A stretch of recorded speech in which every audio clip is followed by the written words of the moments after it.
बिस्मिल्लाहिर्रहमानिर्रहीम, अस्सलाम वालेकुम, वेलकम टू क्विक रिव्यू। और क्विक रिव्यू के अंदर आज जो है हम डिस्कस करने लगे हैं इस्लामिक हिस्ट्री के जो है उसका टॉपिक डिस्कस करेंगे और देखेंगे अर्ली हिस्ट्री ऑफ इस्लाम जो है, और बात करेंगे लाइफ ऑफ प्रॉफिट सल्लल्लाहु अलैहि वसल्लम की और राइज ऑफ इस्लाम की बात करेंगे, या फिर हम जो है इसे कह सकते हैं सीरत नबी सल्लल्लाहु अलैहि वसल्लम। यानी हम ये देखेंगे कि जो इस्लाम है कि आज हम जिसे कहते हैं कि भाई हम जो है वो मुसलमान हैं अल्हम्दुलिल्लाह, तो हम अगर मुसलमान हैं चाहे बराए नाम है, लेकिन वो इस्लाम हम तक जो है वो कैसे पहुंचा। तो ये जितने भी मेजर इवेंट्स इसके अंदर हुए आज हम इन्हें डिस्कस करते चले जाएंगे, लेकिन ये जो है ये सिर्फ अर्ली हिस्ट्री ऑफ इस्लाम और नबी सल्लल्लाहु अलैहि वसल्लम की जो लाइफ है उसमें जो है जितना भी इस्लाम के लिए किया गया जो जो प्रोसेस हुए तो उसको हम डिस्कस करने जा रहे हैं। उसके बाद हम आगे बढ़ेंगे जब, तो हम जो है वो खिलाफत राशिदा को जो है वो पार्ट सेकंड के अंदर डिस्कस करेंगे, उसके बाद आहिस्ता आहिस्ता आगे बढ़ते जाएंगे। ठीक है, तो चलिए स्टार्ट करते हैं और देखते हैं कि जो इस्लाम जिसे आज हम ये कहते हैं कि मुसलमान हैं, तो वो इस्लाम हम तक कैसे पहुंचा और कितनी मुश्किलात जो है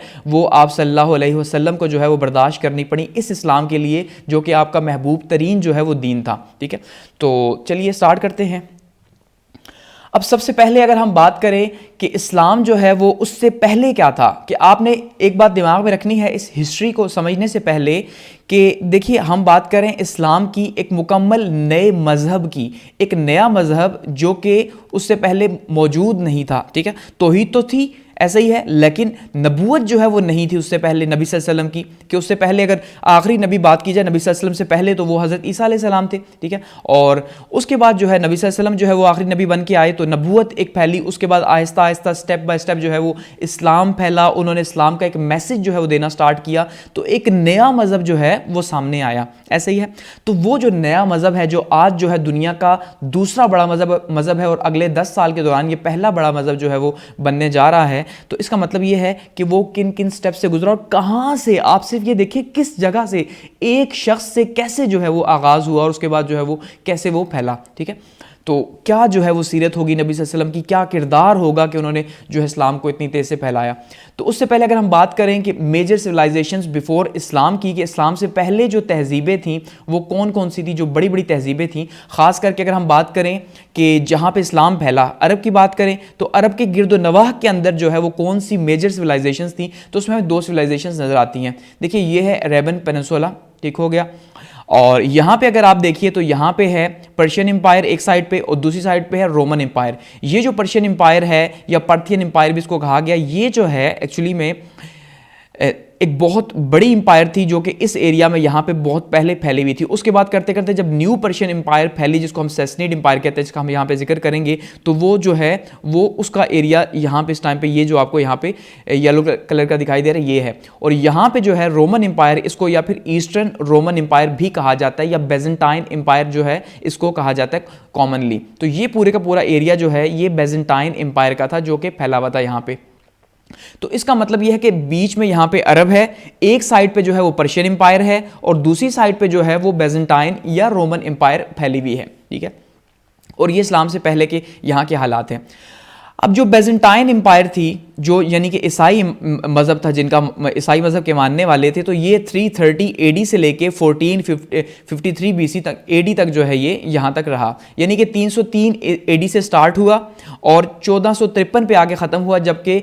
उस्मानियों ने जो है इसको ख़त्म कर दिया। इसको ईस्टर्न रोमन एम्पायर का नाम भी दिया गया और कॉन्स्टेंटिनोपल जो है कैपिटल इसका, या कस्तंतुनिया जिसको कहा गया, ये इसका कैपिटल रहा।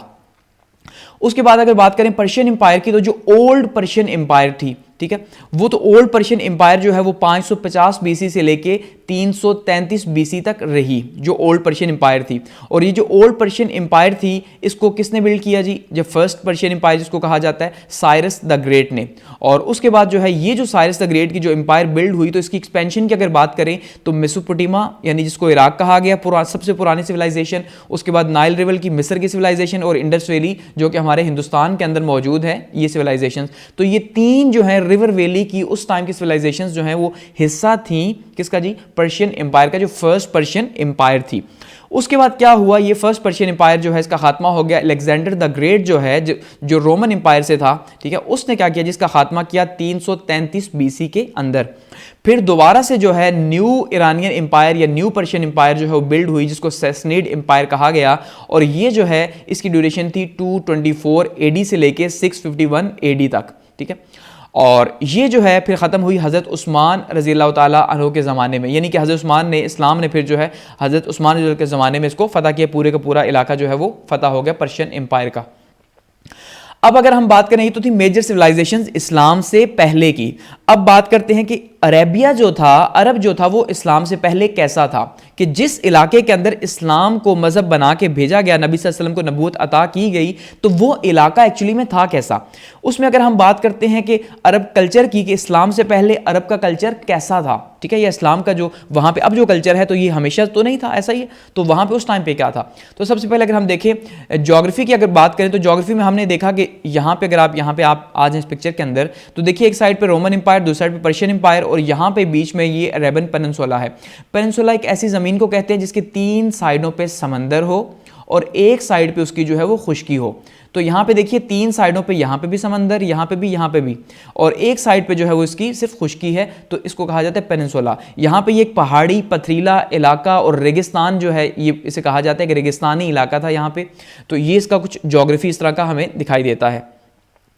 पॉलिटिकल कंडीशंस की अगर बात की जाए, तो पॉलिटिकली क्या था जी, पॉलिटिकली कोई एक सियासी निज़ाम मौजूद नहीं था, यानी कि जिसे कहा जाता है एक हुकूमत का होना। जैसे हमने कहा पर्शियन एम्पायर थी या रोमन एम्पायर थी, तो वहां पे एक हुकूमत थी, तो यहां पे एक हुकूमत नहीं थी, सियासी तौर पे यहां पे कोई एक हुकूमत नहीं थी, बल्कि ये क्या था, डिवाइडेड इनटू ट्राइब्स, कि ये कबीलों के अंदर जो है, इनका जो कबीला सिस्टम था उसके अंदर जो है ये तकसीम किया हुआ था, कि बहुत सारे जो है वो छोटे छोटे कबीले थे, और उन कबीलों के अंदर यहाँ पे अरब लोग जो है वो रहा करते थे। अगर बात की जाए मेजर इकोनॉमी की, तो मेजर इकोनॉमी में ट्रेड सबसे ज़्यादा इकोनॉमी थी इनकी, कि जो शहरी लोग थे अरब के, ठीक है, वो क्या करते थे, तिजारत। इसके अलावा जो एग्रीकल्चर था, जो देहात के लोग थे, जो गिरदोनवाह के लोग थे, वो जो है वो एग्रीकल्चर किया करते थे। और जो लोग जहाँ पे एग्रीकल्चर भी पॉसिबल नहीं था, क्योंकि एग्रीकल्चर बहुत छोटे से एरिया के ऊपर अरब के अंदर पॉसिबल है, अदरवाइज आपको पता है वहां पे क्या है, रेत है सारी, तो वहां पे नोमैडिक लाइफ थी, वहां पे जो है वो खाना बदोश जो है जिंदगी गुजारी जा रही थी। अब खाना बदोश जिंदगी कैसी होगी, जैसे हमने देखा एक शख्स जो है वो भेड़ बकरियां चरा रहा है और उसको जो है वो ले जाता है सीजन टू सीजन, 6 माह यहाँ पे, 6 माह पहाड़ों के ऊपर, 6 माह दूसरे, जहां पे उसे खुश्की पानी मिले या घास मिले, तो वो इस तरह की जिंदगी है, कहीं एक जगह पे नहीं होती। तो इस तरह की जो है ये मेजर इकोनॉमी थी उस टाइम पे। अगर मेजर रिलीजन्स की बात की जाए, इस्लाम से पहले कौन कौन से थे, तो सबसे पहला जो सबसे बड़ा मेजर रिलीजन था वो था जी आइडल वर्शिप का, या कि बुतों की पूजा का, कि बुतों की पूजा जो है वो की जाती थी मक्का के अंदर। कि आज जहां पे आप देखिए, जहां पे इस्लाम का जो है वो किला है, तो वहां पे उस टाइम पे क्या था, उस टाइम पे बुतों की पूजा होती थी, वहां पे बुत रखे हुए थे। इवन खाना काबा के अंदर भी जो है वो 360 जो है 360 बुत मौजूद थे। क्रिश्चियनिटी दूसरे नंबर पे था, फिर जूडाइज्म था, फिर एथियस्ट था, यानी ऐसे लोग थे जिनका कोई मजहब नहीं था। इसके अलावा भी बहुत से छोटे छोटे मजाहिब थे यहाँ पे। और वॉर्स होती थी इनकी, अगर इनके कल्चर की बात की जाए, जंगें बहुत ज्यादा होती थी कबीलों के बीच में, छोटी छोटी बात के ऊपर जो है वहां पे जंग हो जाती है, और ये यूनियन उसको यूनिटी को शो करती है एक ट्राइब की। अब इसको जरा वॉर को आप समझिएगा, क्योंकि हमें आगे भी ये देखने को मिलेगा कि देखिए ये एक कबीला है, ठीक है, और यहाँ पे इस कबीले के अंदर, इन हर कबीले के अंदर एक यूनिटी मौजूद है। यहाँ पे मुख्तलिफ तरह के कबीले हैं, तो अब होता यह है कि इन कबीलों के अंदर बहुत ज़्यादा यूनिटी है, लेकिन आपस में इनकी बहुत ज़्यादा वॉर्स हैं। इंटरनल इनकी यूनिटी है, लेकिन एक्सटर्नली जो है अगर बात की जाए तो इनकी बिल्कुल यूनिटी नहीं, इसी वजह से ये एक मुल्क नहीं बन सका इस्लाम से पहले। तो अब अगर किसी शख्स को भी, एक शख्स को भी एक दूसरे कबीले के मार दिया जाता या कोई नुकसान पहुंचाया जाता, तो जब तक दूसरा कबीला उससे बदला ना लेता, वो उसको अपनी इज्जत पे हर समझता कि भाई क्योंकि मैं कमजोर हूं इसलिए बदला नहीं ले सका। तो अगर यहाँ पे एक शख्स को कत्ल किया जाता, दूसरे कबीले वाले 2 शख्स को मारते, तो उसका यदि अकाउंटेबल होता, तो इसलिए पूरे का पूरा कबीला जो है वो इन्वॉल्व हो जाता उसको मारने के लिए। और कभी ऐसा नहीं होता कि यहां पे एक शख्स का जो है वो कत्ल हुआ हो और दूसरे कबीले ने उसको पूछा ना हो, ठीक है। इस वजह से वहां पे कत्ल बहुत ज्यादा होते थे, लड़ाइयां झगड़े भी जो है वो बहुत ज्यादा थे, छोटी छोटी बात के ऊपर। स्लेवरी थी, क्योंकि गुलामी जो है वो बहुत ज्यादा आम थी वहां पे अरब के अंदर। और अरेबियन पोइट्री जो है बहुत ज़्यादा फेमस थी। अरेबियन लैंग्वेज जैसे कहा जाता है कि जो अरबी ज़ुबान है वो बहुत ज़्यादा फसी ज़ुबान है, बहुत ज़्यादा जो है इलोक्वेंट है उसके अंदर। तो वो क्यों है, इस वजह से है क्योंकि अरेबिक जो है उसमें एक एक वर्ड के आपको 20-20, 25-25 मीनिंग जो है वो मिलेंगे, क्योंकि अरेबिक लैंग्वेज जो है वो बहुत ही डीप लैंग्वेज है। तो उसमें पोइट्री जो है वो की जाती थी, तो पोइट्री के जो थीम्स थे वो बहुत ही बरहना थीम माना जाता है उन्हें कि थीम क्या थे कि जो अपनी महबूबाएं थी जिन, अब जैसे किसी को अगर वहां पे इश्क हो गया, एक एग्जांपल आपको दे रहा हूं, ठीक है, तो वो क्या करता, वो अपनी महबूबा की जो पिक्चर को डिपिक्ट करता पोइट्री के अंदर तो बहुत ही बुरे तरीके से करता, इवन के उसके बॉडी पार्ट्स के ऊपर जो है वो पोइट्री की जाती, इवन यहां तक कि अगर किसी को कोई घोड़ा पसंद होता, क्योंकि अरब घोड़े से या ऊंटों से बहुत ज्यादा खास करके मोहब्बत किया करते थे, तो किसी को ऊंट होता तो वो ऊंट की दुम के ऊपर पूरी की पूरी पोइट्री करता। जिसने अरेबिक पढ़ी भी है वो ऑब्वियसली इसको ज्यादा जो है वो जानता होगा, तो वो उसके ऊपर जो है उतनी ज्यादा तारीफें किया करते थे। इस तरह की उनकी पोइट्री थी। इवन यहां तक कि जो उनके शायर थे, 7 ऐसे शायर थे जिनकी पोइट्री जो है वो मक्का की दीवार के साथ जो है वो वहां पे आके लटकाई जाती थी, हैंगिंग पोइट्स जिनको नाम दिया गया कि वहां पे उनकी पोइट्री हर टाइम पे लटकी हुई होती थी, और वो जो है फिर वहां पे उसे देखा करते कि भाई ये जो है इसने कहा, ये शेर इसने कहा, फिर इस्लाम ने आके उस पोइट्री से आपने देखा कि मना फरमाया।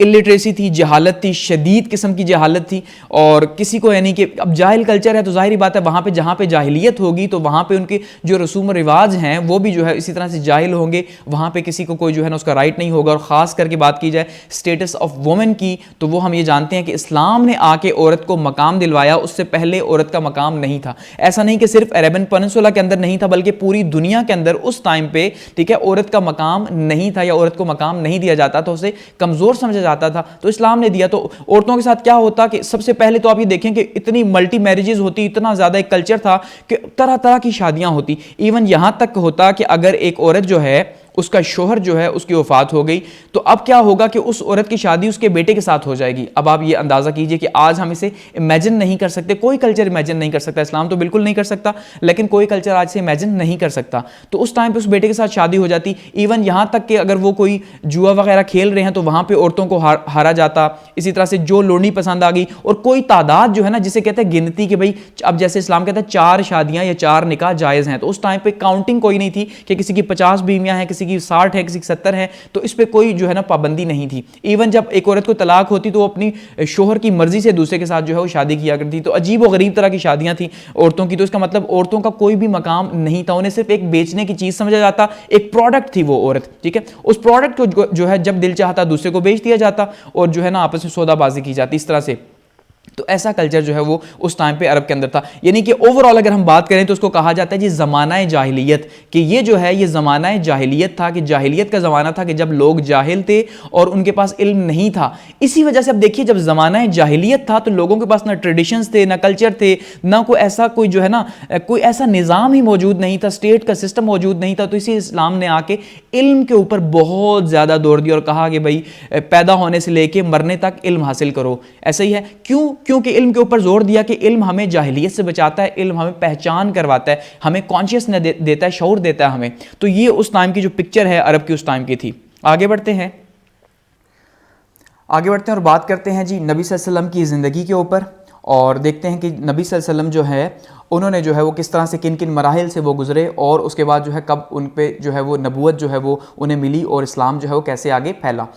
तो सबसे पहले अगर बात करें नबी सल्लल्लाहु अलैहि वसल्लम की पैदाइश के ऊपर, तो पैदाइश के हवाले से बात की जाए तो उनकी जो पैदाइश है मक्का के अंदर हुई 571 जो है वो एडी के अंदर मंडे वाले दिन, और 12 रबीउल अव्वल को जो है वो नबी सल्लल्लाहु अलैहि वसल्लम की पैदाइश हुई। अब यहाँ पे 12 रबीउल अव्वल बहुत से लोग इसके ऊपर इख्तिलाफ भी करते हैं। अब देखिए वो लोग जो अहले सुन्नत वल जमात हैं, माना जाता है जी कि वो जो है 12 रबीउल अव्वल को मिलाद मनाते हैं नबी सल्लल्लाहु अलैहि वसल्लम का, ठीक है। अब वहाँ पे कुछ लोग ऐसे भी हैं जो ये कहते हैं कि 9 रबीउल अव्वल था, या फिर कुछ ये कहते हैं कि 12 रबीउल अव्वल को नबी सल्लल्लाहु अलैहि वसल्लम की जो है वो रहलत भी थी, ठीक है, वफात। तो इस वजह से जो है फिर नहीं मनाना चाहिए। तो खैर हम इस जो है बहस के अंदर नहीं जाएंगे, लेकिन 12 रबीउल अव्वल ज़्यादातर जो है वो लोग मानते हैं कि 12 रबीउल अव्वल ही इनकी पैदाइश थी। नबी सल्लल्लाहु अलैहि वसल्लम की पैदाइश से पहले ही जो है उनके वालिद साहब जो है उनका इंतकाल हो गया। तो अब आप अंदाज़ा कीजिए कि नबी सल्लल्लाहु अलैहि वसल्लम जो कि जहानों के लिए रहमत बना के आए, तो उनको बचपन से ही एक दर्द मिला। वो क्या दर्द था कि उनकी पैदाइश से पहले जो है वो वालिद साहब फौत हो गए, तो एक यतीमी की हालत में यानी कि पैदा हुए, पैदा ही यतीम हुए। उसके बाद उनका ताल्लुक था जी कुरैश जो कबीला था, तो कुरैश के कबीले बनु हाशिम से जो है वो इनका ताल्लुक था। अब ये जो कुरैश कबीला था, तो कुरैश कबीला की एक सब ब्रांच थी बनु हाशिम। तो बनु हाशिम उस टाइम पे जो है वो अरब का सबसे इज़्ज़त वाला कबीला समझा जाता था। उसकी वजह ये थी कि जो वहाँ का उस टाइम का मज़हब था, जो चाहे वो बुतों की पूजा थी या जो हज करने लोग आते थे उस टाइम पे खाना काबा के अंदर, तो उस टाइम पे जो वहाँ की रिस्पॉन्सिबिलिटीज़ थी खाना काबा की, वो सारी की सारी बनु हाशिम को मिली हुई थी, क्योंकि हर कबीले के पास कोई ना कोई रिस्पॉन्सिबिलिटी हुआ करती। तो बनु हाशिम के पास जो है वो हाजियों को पानी पिलाना, उनका ख्याल करना, तो इस तरह की जो स्पिरिचुअल रिस्पॉन्सिबिलिटीज़ थी वो बनु हाशिम के पास थी, जो कुरैश का कबीला था। उसके बाद जी नबी सल्लल्लाहु अलैहि वसल्लम की पैदाइश के बाद हमने देखा कि भाई हलीमा सादिया जो हैं वो जो है उनकी रज़ाई माँ बनी, और जिनका ताल्लुक था हवाज़न ट्राइब से, ठीक है जी, हवाज़न कबीले से उनका ताल्लुक था, और ये अरब से उस टाइम पे मक्का से बाहर थी, ठीक है। तो मक्का से बाहर ये उस टाइम पे कल्चर हुआ करता था कि जब भी कोई बच्चा जो है वो पैदा होता तो उसको भेज दिया जाता जी दूध के लिए, फीडिंग के लिए, यानी कि बाहर के इलाकों में, दूर दराज के इलाकों में भेज दिया जाता उस इलाके से। और उसका पर्पस जो माना जाता है वो ये था कि उस टाइम पे जो अरेबिक लैंग्वेज थी, क्योंकि वो सबसे ज़्यादा जो अरेबिक लैंग्वेज है वो सिटीज़ के बजाय बाहर के इलाकों में ज़्यादा जो है वो बोली जाती थी, और ऐसी लैंग्वेज बोली जाती थी जिसके अंदर जो है वो बहुत ज़्यादा डेप्थ होती थी। तो उस लैंग्वेज की, उस ज़ुबान की डेप्थ को समझने के लिए जो है उन्होंने कल्चर बनाया हुआ था कि बच्चे को वहाँ पर भेजा जाता ताकि वो बहुत ज़्यादा डेप्थ समझ के आए। तो नबी सल्लल्लाहु अलैहि वसल्लम को भी इसी तरह से जो है हलीमा सादिया के हवाले किया गया। फिर 2 साल के बाद जब वो वापस लेके आई तो उस टाइम पे मक्का के अंदर एक वबा फैली हुई थी, एक बीमारी थी, तो उन्होंने वापस भेज दिया। फिर 6 साल की उम्र में थे जब तो वापस आए, और उसके बाद जो है उनकी जो वालदा हैं 6 साल की उम्र में ही उनकी वालदा का भी जो है वो इंतकाल हो गया। बचपन से ही दूसरे बच्चों की से बहुत ज़्यादा जो है वो मुख्तलिफ थे नबी सल्लल्लाहु अलैहि वसल्लम। और उसके बाद वालिद का पहले इंतकाल हो गया। अब जब वालदा का इंतकाल भी हो गया तो फिर आपकी जो रिस्पॉन्सिबिलिटी है आपके जो दादा हैं उनके ऊपर आई, हज़रत अब्दुल मुत्तलिब, और उसके बाद जो है आपके जो अंकल हैं, आपके चाचा अबू तालिब जो है, उन्होंने आपकी जिम्मेदारी उठाई। तो अब आप देख लें कि बचपन से जो है वो नबी सल्लल्लाहु अलैहि वसल्लम कितनी मुश्किल तरह की ज़िंदगी जो है वो गुजार रहे थे, कि उनको जो है इमोशनली अगर बात की जाए तो कितने ज़्यादा दर्द मिले, कितना ज़्यादा पेन मिला। पहले वालिद साहब, फिर वालदा, उसके बाद फिर दादा की वफ़ात भी हो गई, तो बहुत ज़्यादा जो है उन्हें दर्द मिला बचपन में। अब अगर हम बात की जाए उनकी कॉन्शियसनेस की, कि भाई जब शऊर में आए उसके बाद जो है किस तरह से उन्होंने वहाँ का जो एक सियासी माहौल था उसमें किस तरह से जो है वो कंट्रीब्यूट किया, तो उसमें हम देखते हैं कि वहाँ पे, क्योंकि जैसे मैं कह चुका हूँ, जंगें जो हैं वो बहुत कॉमन थी अरब के कल्चर के अंदर की जंगें बहुत ज़्यादा होती थी। छोटी छोटी बात के ऊपर ट्राइब जो है वो जो है एक दूसरे लड़ पड़ते, किसी ने इवन किसी का ऊँट पकड़ लिया, किसी की बकरी पकड़ ली, इसके ऊपर जो है वो उस टाइम पर जंगें होती थी ज़माना जाहिलियत के अंदर।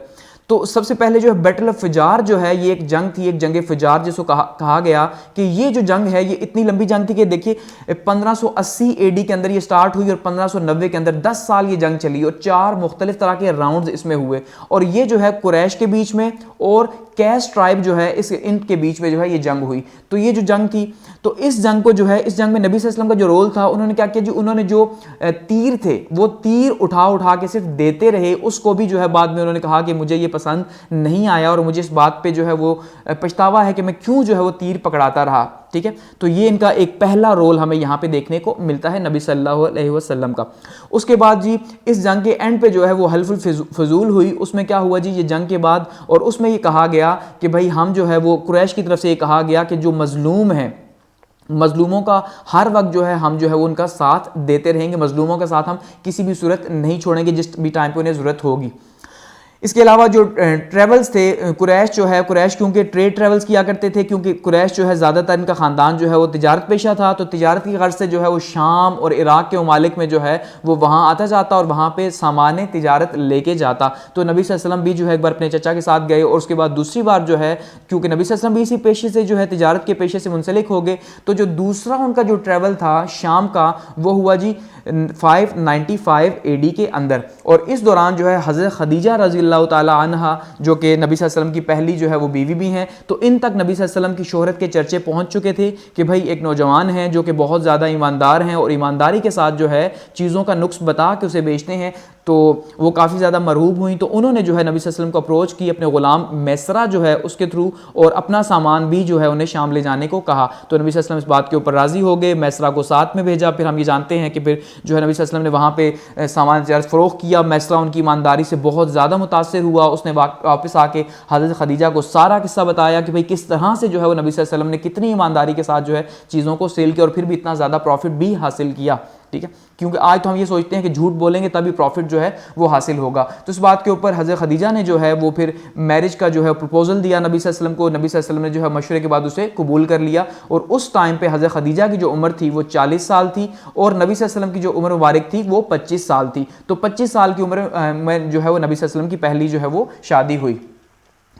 उसके बाद बात करते हैं जी अगले इंपॉर्टेंट रोल की, तो है कंस्ट्रक्शन ऑफ होली काबा के। जब होली जो काबा है, जब काबा की जो है वो कंस्ट्रक्शन हुई दोबारा से जब, तो उस टाइम पे जो है नबी सल्लल्लाहु अलैहि वसल्लम बहुत इंपॉर्टेंट रोल प्ले किया। होता कुछ यूँ था कि यहाँ पिक्चर के अंदर अगर आप देखिए तो यहाँ पे ये काबा शरीफ हमें दिखाई दे रहा है, ठीक है, तो यहाँ पे ये पीछे पहाड़ियाँ हैं, क्योंकि अरब एक पहाड़ी एक वैली के अंदर था, तो वैली एक ऐसी इलाका कहते हैं जहाँ पे पहाड़ हो और बीच में जो है वो मैदान हो, तो वो वैली है। तो यहाँ एक वैली के अंदर था, तो यहाँ से जो बारिश होती तो बारिश का पानी या खास करके जो सैलाब आते तो सैलाब का जो पानी है वो काबे की दीवार को गिरा देता, जो यहाँ बनाया हुआ था काबे, तो वो काबे को भी बहुत ज़्यादा नुकसान पहुँचाता। तो इस वजह से यहाँ पर उन्होंने दीवार बनाने का फैसला किया और काबे को गिरा के दोबारा से बिल्ड किया। अब दोबारा से बिल्ड तो कर दिया और तमाम कबीले इसमें शामिल थे क्योंकि मुहतरम काब था। तो अब हुआ ये कि वहाँ पे फिर डेडलॉक पैदा हुआ हुज्र अस्वद की तनसीब के ऊपर, कि हर कबीला ये चाहता था कि वो जो है उसकी तनसीब करे। तो जब हर तरह से मसला हल नहीं हुआ तो नबी सल्लल्लाहु अलैहि वसल्लम ने फिर जो है उनको मशवरा दिया कि भाई आप ऐसा करें, एक चादर लें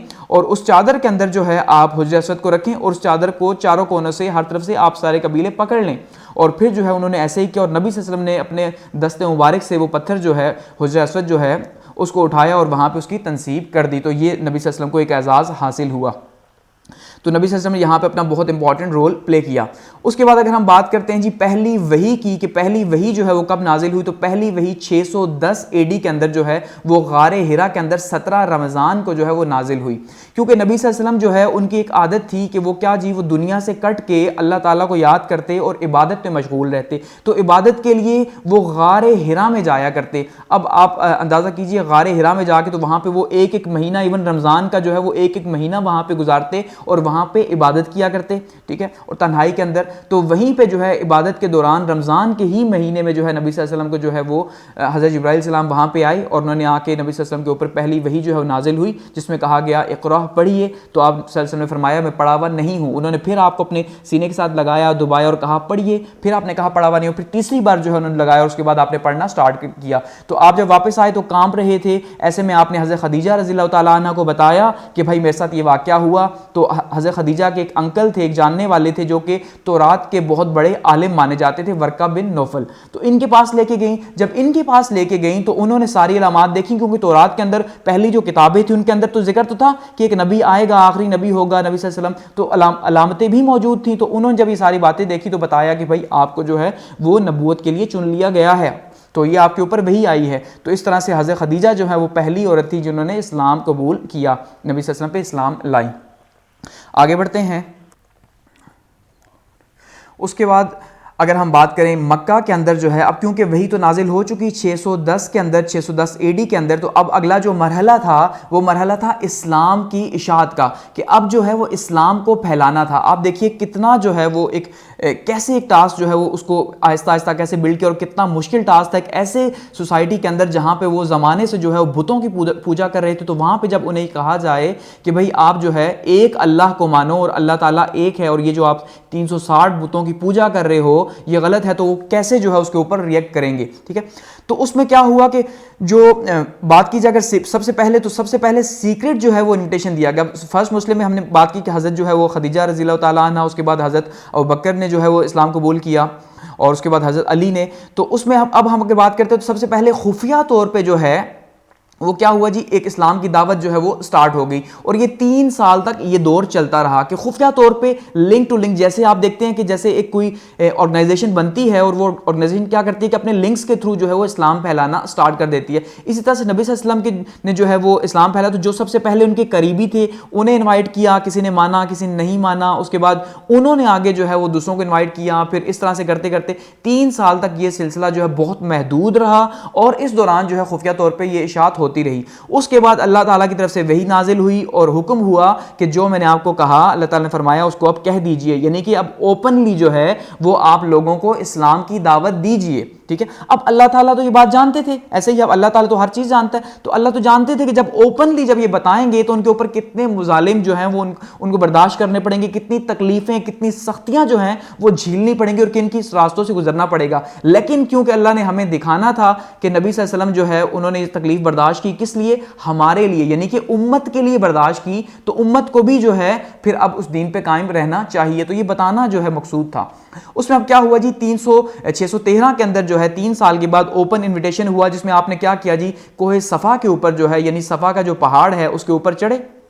और वहां पे चढ़ के आपने सबको मुखातिब किया और इस्लाम की दावत दी। उन्होंने कहा कि अल्लाह ताला एक है, तौहीद की दावत दी, जिसके ऊपर जो है वहां पे लोगों ने आपको बुरा भला कहा। लेकिन यह है कि बनु कुरैश जो है उसके 40 लोग इस ओपन इन्विटेशन के ऊपर मुसलमान हो गए, तो ये आपके लिए एक कामयाबी थी आपकी। और उसके बाद जो है आप काबा शरीफ के अंदर गए, वहां पर जाके आपने जो है काबा के अंदर जो है वो बताया, अनाउंसमेंट की भाई अपने नबी होने की, और उन्हें जो है वो इस्लाम की दावत दी। अब ऐसे में जब वहां पर जाके, क्योंकि काबा जो है जहां पे बुतों की पूजा होती थी, 360 बुत थे वहां पे और सारे का सारा होल था कुरैश का वहां पे, तो ऐसे में क्या हुआ कि वहां पे एक हंगामा बरपा हो गया, यहां पे के सारे जो है वो आपस में लड़ पड़े और नबी सल्लल्लाहु अलैहि वसल्लम को मारने के दरपे हुए। तो ऐसे में वहां पे पहली शहादत हुई इस्लाम के नाम के ऊपर, कि जो हज़रत खदीजा थी उनके जो पहले शोहर से जो उनकी औलाद थी हज़रत हारिस जो हैं, इन्होंने जो है जब ये शोर सुना तो नबी सल्लल्लाहु अलैहि वसल्लम को बचाने के लिए आए, जो कि उस टाइम पे नबी सल्लल्लाहु अलैहि वसल्लम की हिफाजत के अंदर थे, तो इनको जो है वो शहीद कर दिया गया। तो ये पहले शहीद थे हारिस जो हैं इस्लाम के रास्ते के अंदर। तो आप अंदाजा कर लें कि रिएक्शन जो है, असल पॉइंट क्या है कि किस तरह का जो है स्ट्रॉन्ग रिएक्शन आया, अपोनेंट रिएक्शन आया कि भाई नबी सल्लल्लाहु अलैहि वसल्लम जब जो है वो इस्लाम की दावत दी तो फिर कितनी मुश्किलात जो है अब उनके रास्ते में आगे थी। तो ये एक बहुत ही टफेस्ट फेज जो है, बहुत मुश्किल जो है एक मरहला जो है वो जो है दाखिल हो चुके थे नबी सल्लल्लाहु अलैहि वसल्लम उसके अंदर, और इस्लाम एक बहुत ही मुश्किल मरहले के अंदर दाखिल हो चुका था। उसकी वजह थी कि अब यहाँ पे कदम कदम पे इम्तहान था, यहाँ पे कामयाबियां भी नसीब हुई और बहुत सी मुश्किलात का सामना भी जो है वो नबी सल्लल्लाहु अलैहि वसल्लम को करना पड़ा। यानी इस्लाम तो फैलता जा रहा था कि जब भी हज के लिए जो काफिले आते नबी सल्लल्लाहु अलैहि वसल्लम उन्हें जो है वो बताते, उनके में इस्लाम की इशाअत करते, तो एक दो लोग मुसलमान हो जाते, किसी ना किसी तरह लोग मुसलमान हो भी रहे थे, लेकिन वो खुफिया तौर पर अपने घरों के अंदर जो है वो इबादतें करते छुप के। जैसे हजरत उमर जो है उनकी बहन जो है मुसलमान हुई, उनके बहनोई हुए तो छुप के इबादत किया करते थे। इस तरह बहुत से लोग थे जो छुप के जो है वो इबादतें किया करते थे। मुश्किलात बहुत ज्यादा बढ़ी, इतनी ज्यादा बढ़ी कि अबू जहल जो है वो उसने आपके लिए क्या क्या तकलीफें जो है, इसी तरह से हर किसी ने, यानी कि अबू जहल ने ज्यादा रोल प्ले किया, लेकिन बाकी लोग भी जो थे उन्होंने भी जो है वो बहुत ज्यादा आपके लिए मुसीबतों के पहाड़ खड़े कर दिए। आपके रास्ते में कूड़ा कचरा फेंका जाता, इवन आपकी जो अपनी सगी चची थी, ठीक है जी, आपकी चची ने आपके रास्ते में जो है वो कांटे बिछाए, और इसी तरह से जो है आपके ऊपर एक बार आप सल्लल्लाहु नमाज पढ़ रहे थे तो आपके ऊपर जो है वो ओजड़ी जो है वो आके फेंक दी गई, ओजी डाल दी गई, और वो इतनी वजनी थी, इतनी भारी थी कि आप सल्लल्लाहु जो है एक उसी हालत में रहे, यानी कि फिर आगे हजरत आयशा ने वो ओजी हटाई। इतनी ज़्यादा तकलीफें बर्दाश्त करनी पड़ी नबी सल्लल्लाहु अलैहि वसल्लम को। उसके बाद इन तकलीफ़ों के बाद जो है वो फिर एक पहली माइग्रेशन हुई, हिजरत हुई, और 615 के अंदर जो है ये पहली हिजरत हुई, और हिजरत हबशा जो है इसे कहा गया, अब्बासिया या हबशा जो उस टाइम पे कहा गया, इस टाइम पे इसको कहा जाता है इथोपिया। ये आपको सामने यहाँ मैप के अंदर दिखाई दे रहा है, ये है इथोपिया, जो कि आज जो है ये तो खैर नॉन मुस्लिम कंट्री है, लेकिन उस टाइम पे जो है यहाँ पे नजाशी जो है हुक्मरान था, और ये जो नजाशी जो है ये बहुत ही एक इंसाफ पसंद हुक्मरान था। तो उस टाइम पे जब पहली माइग्रेशन हुई तो 15 लोग इसमें शामिल थे, बाद में आपको मिलेगा कि 16 लोग जो है वो शामिल थे, जिसमें 11 मर्द और 4 औरतें जो हैं वो शामिल थीं इस पहली हिजरत के अंदर। उसके बाद जो है वो सेकंड जो है माइग्रेशन हुई, जिसमें 83 लोग शामिल थे, जिसमें जो है वो 11 कुरैशी ख़वातीन भी जो है वो शामिल थीं। अब ऐसा हुआ कि जब लोग यहां से मक्का से हिजरत करके जाने लगे, तो अब देखिए मक्का में एक्चुअली में हुआ क्या, मक्का में हुआ ये कि ये मक्का है, तो मक्का में जो वहां का होल्ड था जमाने से, सदियों से, वो कुरैश के पास था, या वहां के जो कबीले थे तो सबसे पावरफुल कुरैश था। तो अब कुरैश तो नबी सल्लल्लाहु अलैहि वसल्लम का अपना कबीला भी उसी में से था, तो सबसे ज्यादा इन्हें रेजिस्टेंस अपने ही खानदान में से जो है वो फेस करनी पड़ी। तो अब मक्का वालों के लिए एक चैलेंज था कि यहाँ के लोग जो हैं वो जो हमारी बात नहीं मान रहे, तो वो जाके इथोपिया के अंदर या हबशा के अंदर बसना स्टार्ट हो गए सुकून से। ये कैसे मुमकिन है, क्योंकि उनका मकसद एक ही था कि इस्लाम को खत्म करना। ये जो नया नारा दिया गया है जो उनके बुतों के खिलाफ है, ठीक है, उनको जो है खत्म करना था। इसलिए उन्होंने क्या किया जी, उन्होंने जो है 2 लोग भेजे, अब्दुल्ला बिन रबी को भेजा और अमर बिन अल आस को भेजा, कि भाई आप जाएं और जाके नजाशी से बात करें, वहां के बादशाह से बात करें कि ये जो लोग हैं ये हमारे गुलाम हैं और ये वहां से भाग के आए हैं, आप इन्हें हमारे हवाले करें, वापस कर दें। तो ऐसे में जो है वहां पे फिर कोर्ट के अंदर जब इन्होंने पहले बात की और शानदार किस्म की तकरीर की, ऐसे में जाफर तैयार जो थे उन्होंने जो है फिर उसके बाद रज़ी अल्लाह ताला अन्हु ने उन्होंने वहां पे नजाशी के कोर्ट में तकरीर की और बताया कि भाई किस तरह से हम पहले जो है वो बुतों की पूजा करते थे, लेकिन उसके बाद जो है फिर हमारे ऊपर करम हुआ अल्लाह ताला का और फिर हम मुसलमान हो गए और अब हम एक खुदा को जो है वो मानते हैं। तो इस बात के ऊपर नजाशी जो है उसने कहा कि आप जो कह रहे हैं वो सच कह रहे हैं, इसलिए उसने इनकार कर दिया नजाशी ने आपको मुसलमानों को वापस करने से। तो इसलिए मुसलमान वहां पर सुकून से रहना शुरू हो गए। फिर यहाँ पे क्या हुआ जी, तकरीबन कुछ अरसा गुजर चुका, जब 5 साल, तो यहाँ पे दारे अरकम जो है उसको पहला घर बनाया गया इस्लाम का, जहाँ पे इस्लाम की इशाअत जो है शुरू हुई। ये अरकम बिन अबी अरकम जो है इनका एक घर था, जहाँ पे थोड़ा बड़ा घर था, जहाँ पे जो है वो माना जाता है कि 40 से 50 लोग जो है वो एक साथ इबादत कर सकते थे, नमाज बाजमात अदा कर सकते थे। तो यहाँ पे इस्लाम की तालीमात जो है वो फैलना शुरू होगी दारे अरकम से। ठीक है, आगे बढ़ते हैं।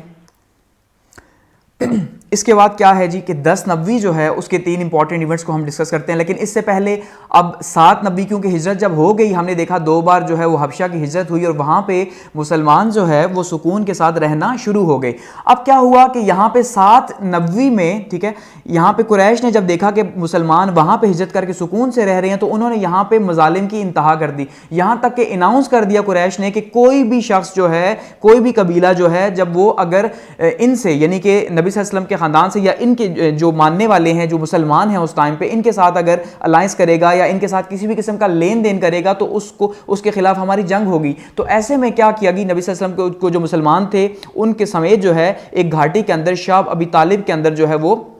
बंद कर दिया और तकरीबन 3 साल तक, यानी 7 नबी से लेके 10 नबी तक 3 साल नबी सल्लल्लाहु अलैहि वसल्लम और जो उनका ख़ानदान था और जो मुसलमान हुए थे वो सारे के सारे यहाँ पे मौजूद रहे 3 साल तक। और 3 साल तक उनके साथ ना ट्रेड होती, ना उनको कोई चीज़ बेची जाती, यानी उनके लिए बहुत ज़्यादा मुश्किल हो गया वहाँ पे गुजारा करना। तो इवन यहाँ तक कि जो दरख्त थे उनके पत्ते और जो जड़ी बूटियाँ थी उनकी जो जड़ें हैं वो खा के नबी सल्लल्लाहु अलैहि वसल्लम को उनके ख़ानदान को गुजारा करना पड़ा। लेकिन हकीकत ये है कि यहाँ पे जो 3 साल थे ये एक ट्रेनिंग का फेज था, एक इंतहाई टफ ट्रेनिंग का फेज था कि इन 3 सालों में जो लोग मुसलमान हो चुके थे इन लोगों को इतना ज्यादा पकाया गया या इन लोगों को पक्का पुख्ता किया गया इस्लाम के ऊपर, इस्लाम के फंडामेंटल प्रिंसिपल्स के ऊपर। ठीक है, तो उस टाइम पे इतना ज्यादा इनको पुख्ता किया गया कि 3 सालों के दौरान के जब ये बाहर आए तो उन्होंने फिर जो है बहुत तेजी से इस्लाम फैलाया। तो उसके बाद जो है 10 नबी को फिर जो कुछ लोग थे जब उन्होंने देखा कि जुल्म की इंतहा है और उन्होंने जो है वो बाइकआउट कर दिया इस बात का कि भाई अब जो है हम इनके साथ लेन देन करेंगे, तो ये फिर इस तरह से ये जो एक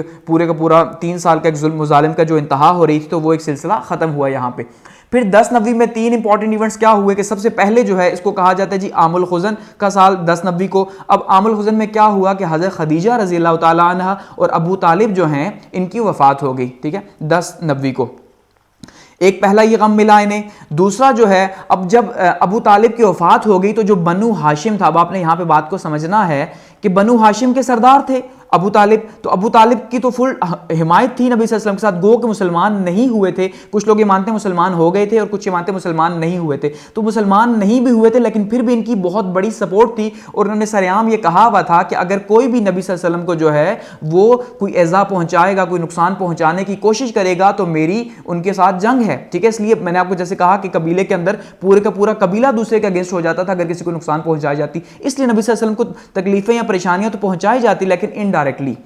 अब यहाँ पे क्या हुआ, जब अबू तालिब की वफ़ात हो गई तो अबू तालिब की जगह अबू लहब जो है वो इस कबीले के सरदार बन गए। जैसे ही अबू लहब तो बहुत बड़े दुश्मन थे नबी सल्लल्लाहु अलैहि वसल्लम के, ऐसे ही है। तो अबू लहब जब यहाँ पे सरदार बने तो अबू लहब ने अनाउंसमेंट कर दी कि भाई अब मैं जो है वो नबी सल्लल्लाहु अलैहि वसल्लम की दस्तरस इनसे जो है इनकी जो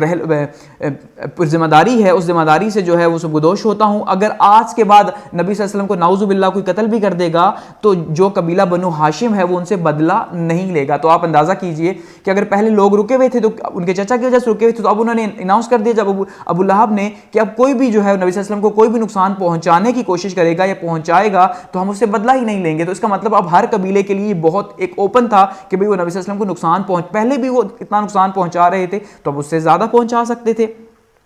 इसी दौरान नबी सल्लल्लाहु अलैहि वसल्लम जो है वो ताइफ का सफर भी किया और ये मक्का से बाहर था कि यहाँ पे अगर ये मक्का था तो मक्का की इस साइड पे जो है यहाँ पे ताइफ है।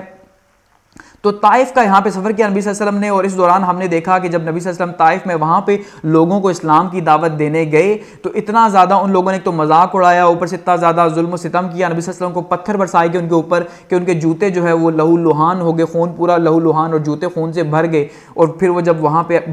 एक बाग के अंदर आके सस्ता के बैठे दरख्त के नीचे, तो हमने देखा कि फिर वहाँ पे जब फरिश्ता आया और उसने कहा कि अगर आप कहें तो ताइफ की जो वादी है ये पहाड़ों के बीच में थी, तो कहा तो मैं इन दो पहाड़ों को मिला दूं। तो आप ने फरमाया ऐसा नहीं, कि अगर ये मुसलमान नहीं भी होते तो इनकी जो आने वाली नस्लें हैं, ठीक है, तो वो नस्लें जो है वो मुसलमान ज़रूर होंगी, इसलिए आप ऐसा न करें, ठीक है। और आप सल्लल्लाहु अलैहि वसल्लम ने फिर भी जो है जिन्होंने इतना ज़्यादा तकलीफ़ें आपको दी थी उनके लिए दुआ ही जो है वो फरमाई। उसके बाद जब आप यहाँ से वापस आए तो क्योंकि अब आपके जो कबीला था वो तो आपकी रिस्पॉन्सिबिलिटी जो है उससे आज़ाद हो चुका था, तो ऐसे में आपने क्या किया जी कि मोता बिन अदी जो हैं जिनका ताल्लुक हज़रत खदीजा के ख़ानदान से था रज़ियल्लाहु ताला अन्हा, इनको जो है बुलाया और इनको कहा कि आप मुझे अपनी जो है वो सरकर्दगी में लीजिए और अनाउंस कीजिए कि भाई आज से आप में रिस्पॉन्सिबिलिटी उठाते हैं कि भाई अगर मुझे कोई भी नुकसान पहुंचाएगा तो आप उसका जो है वो बदला लेंगे। तो ऐसे में फिर ये जो है नबी सल्लल्लाहु अलैहि वसल्लम को लेके मक्का में गए और मक्का में वहाँ पे चक्कर लगवाए, तवाफ़ किया और वहाँ पे अनाउंसमेंट की कि भाई नबी सल्लल्लाहु अलैहि वसल्लम आज से जो है वो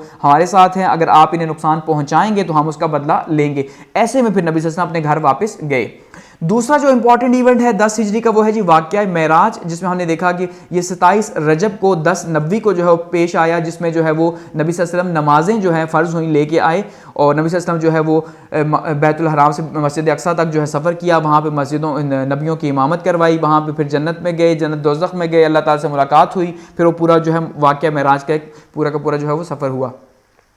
और उसके बाद जो है जी इस्लाम जो है आहिस्ता आहिस्ता इसी दौरान जो है मदीना में भी जो है वो फैलना शुरू हो गया। मदीना में उस टाइम पे दो बड़े कबीले थे, एक औस था और दूसरा खजरज था। ये दो बड़े कबीले थे, इनके आगे सब ब्रांचेस थी बहुत सारी, ठीक है। तो मेजर कबीले यही दो थे जिनको बाद में कहा गया अंसार। उस टाइम पे जिस टाइम पे मुसलमान हिजरत करके वहां गए तो उनको अंसार कहा गया। तो ये जब जंग के मौका पे यहाँ पे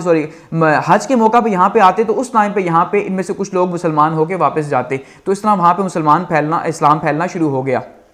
और 10 नबी को भी जो है जब हज के लिए यहाँ पे आए तो उस टाइम पे भी जो है बहुत से लोग यहाँ पे मुसलमान हुए। फिर क्या हुआ कि फिर जो है पहली जो है वो ओथ उक़बा हुई, यानी कि उक़बा का बैत उक़बा जो है वो हुई। अब बैत उक़बा में क्या हुआ, 621 में ये हुई, 622 में माइग्रेशन हुई, तो 621 में बैत हुई जिसमें 12 लोगों को जो है वो चुना गया और 12 लोगों को नबी सल्लल्लाहु अलैहि वसल्लम चुना। तो इनका काम क्या था इन सहाबा रज़ियल्लाहु ताला अन्हु का, कि इन्होंने जो है मदीना में घर घर जाकर लोगों को इस्लाम की इन्विटेशन देना थी। तो हर रोज़ मदीना के अंदर 2 से 3 लोग जो है वो मुसलमान हो रहे थे इनकी इन्विटेशन के अंदर। इसका मतलब मदीना के अंदर जो है वो इस्लाम तेज़ी से फैलता जा रहा था।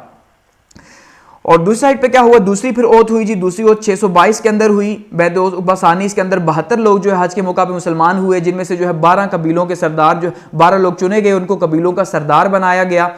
और इस तरह से इस्लाम जो है मदीना के अंदर तेज़ी से फैला। इसी दौरान फिर जो है वो माइग्रेशन का हुक्म भी आया नबी सल्लल्लाहु अलैहि वसल्लम को कि मदीना आप जो है वो अब हिजरत कर जाएं, क्योंकि नबी सल्लल्लाहु अलैहि वसल्लम की यहाँ पे दुश्मनी बहुत ज़्यादा बढ़ चुकी। यहाँ पे कुरैश जो है वो आपको कत्ल के दर पे थे। इवन उन्होंने प्लान भी कर लिया कि भाई सब कबीले जो हैं, जो कुरैश के सब या मक्का के जितने भी कबीले हैं, वो सारे मिल के एक एक शख्स जो है अपना अनाउंस करेंगे और वो एक एक शख्स जो है सारे मिल के जो है जब नबी सल्लल्लाहु अलैहि वसल्लम सुबह की नमाज के लिए घर से निकलेंगे तो नाउज़ुबिल्लाह उन्हें उस टाइम पे कत्ल कर दिया जाएगा। तो उसी रात हमने देखा कि नबी सल्लल्लाहु अलैहि वसल्लम को जो है वो हिजरत का हुक्म हुआ। तो ऐसे में नबी सल्लल्लाहु अलैहि वसल्लम ने जो है वो क्या किया जी, हज़रत अली को जो है वो अपने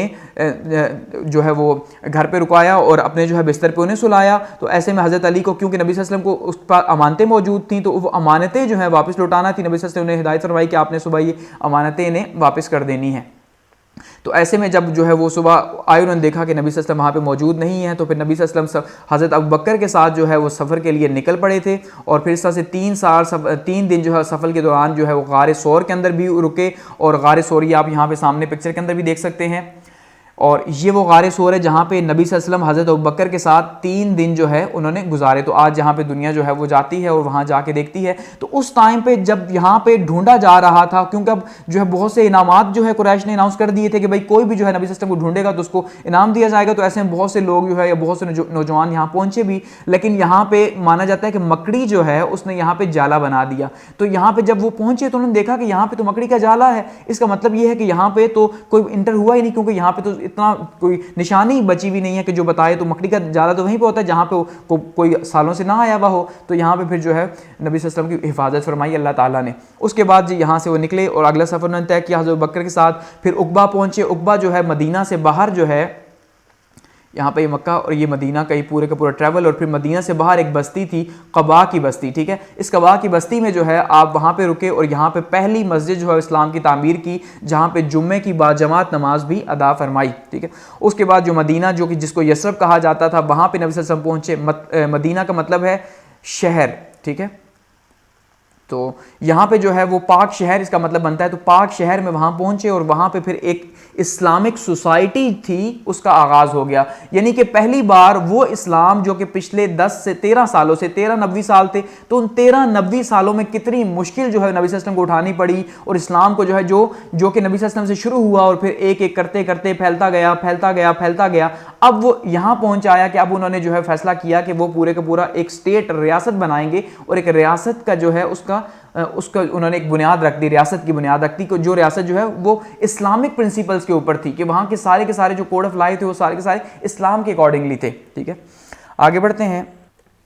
अब जब मदीना के अंदर जो है वो पहली जो है वो इस्लामी रियासत की बुनियाद रख दी गई, तो उससे पहले मदीना में अब क्या हालात चल रहे थे वो भी साथ में डिस्कस करते हैं। अब देखिए, सबसे पहले बात तो ये है कि ये एक नया कल्चर जो है, एक नए कल्चर की बुनियाद थी। एक नए कल्चर की क्यों बुनियाद थी कि उससे पहले तो वहाँ पे भी कल्चर वही था जो अरब का, एक पूरे का पूरा अरब का कल्चर था, ठीक है। कबीलों में लोग बटे हुए थे और आपस में लड़ाई झगड़ा उनका तो मामूल की बात थी। और मुख्तलिफ तरह के जो है वो रसूम और रिवाज जो थे उस टाइम पे जाहिलियत के ज़माने के थे। लेकिन अब इस्लामिक कल्चर जो है, जब इस्लाम आया तो इस्लामिक कल्चर लेके आया अपने साथ। तो सबसे पहले मदीना के अंदर क्या हुआ कि जब नबी सल्लल्लाहु अलैहि वसल्लम वहाँ पहुँचे तो मुवाख़ात मदीना हुई। अब मुवाख़ात मदीना क्या है कि नबी सल्लल्लाहु अलैहि वसल्लम ने, क्योंकि अब मुसलमान यहाँ से जो हिजरत करके पहुँचे थे तो उनके पास कुछ भी नहीं था। तो ऐसे में जो है नबी सल्लल्लाहु अलैहि वसल्लम ने जो अंसार थे, जो वहाँ के लोग थे, उनको कहा गया अंसार, और जो यहाँ से हिजरत करके गए थे उनको कहा गया जी मुहाजिर। तो अब ये जो मुहाजिर जो थे और अंसार जो थे, इनके बीच में जो है भाईचारा पैदा किया गया। तो इसको कहा गया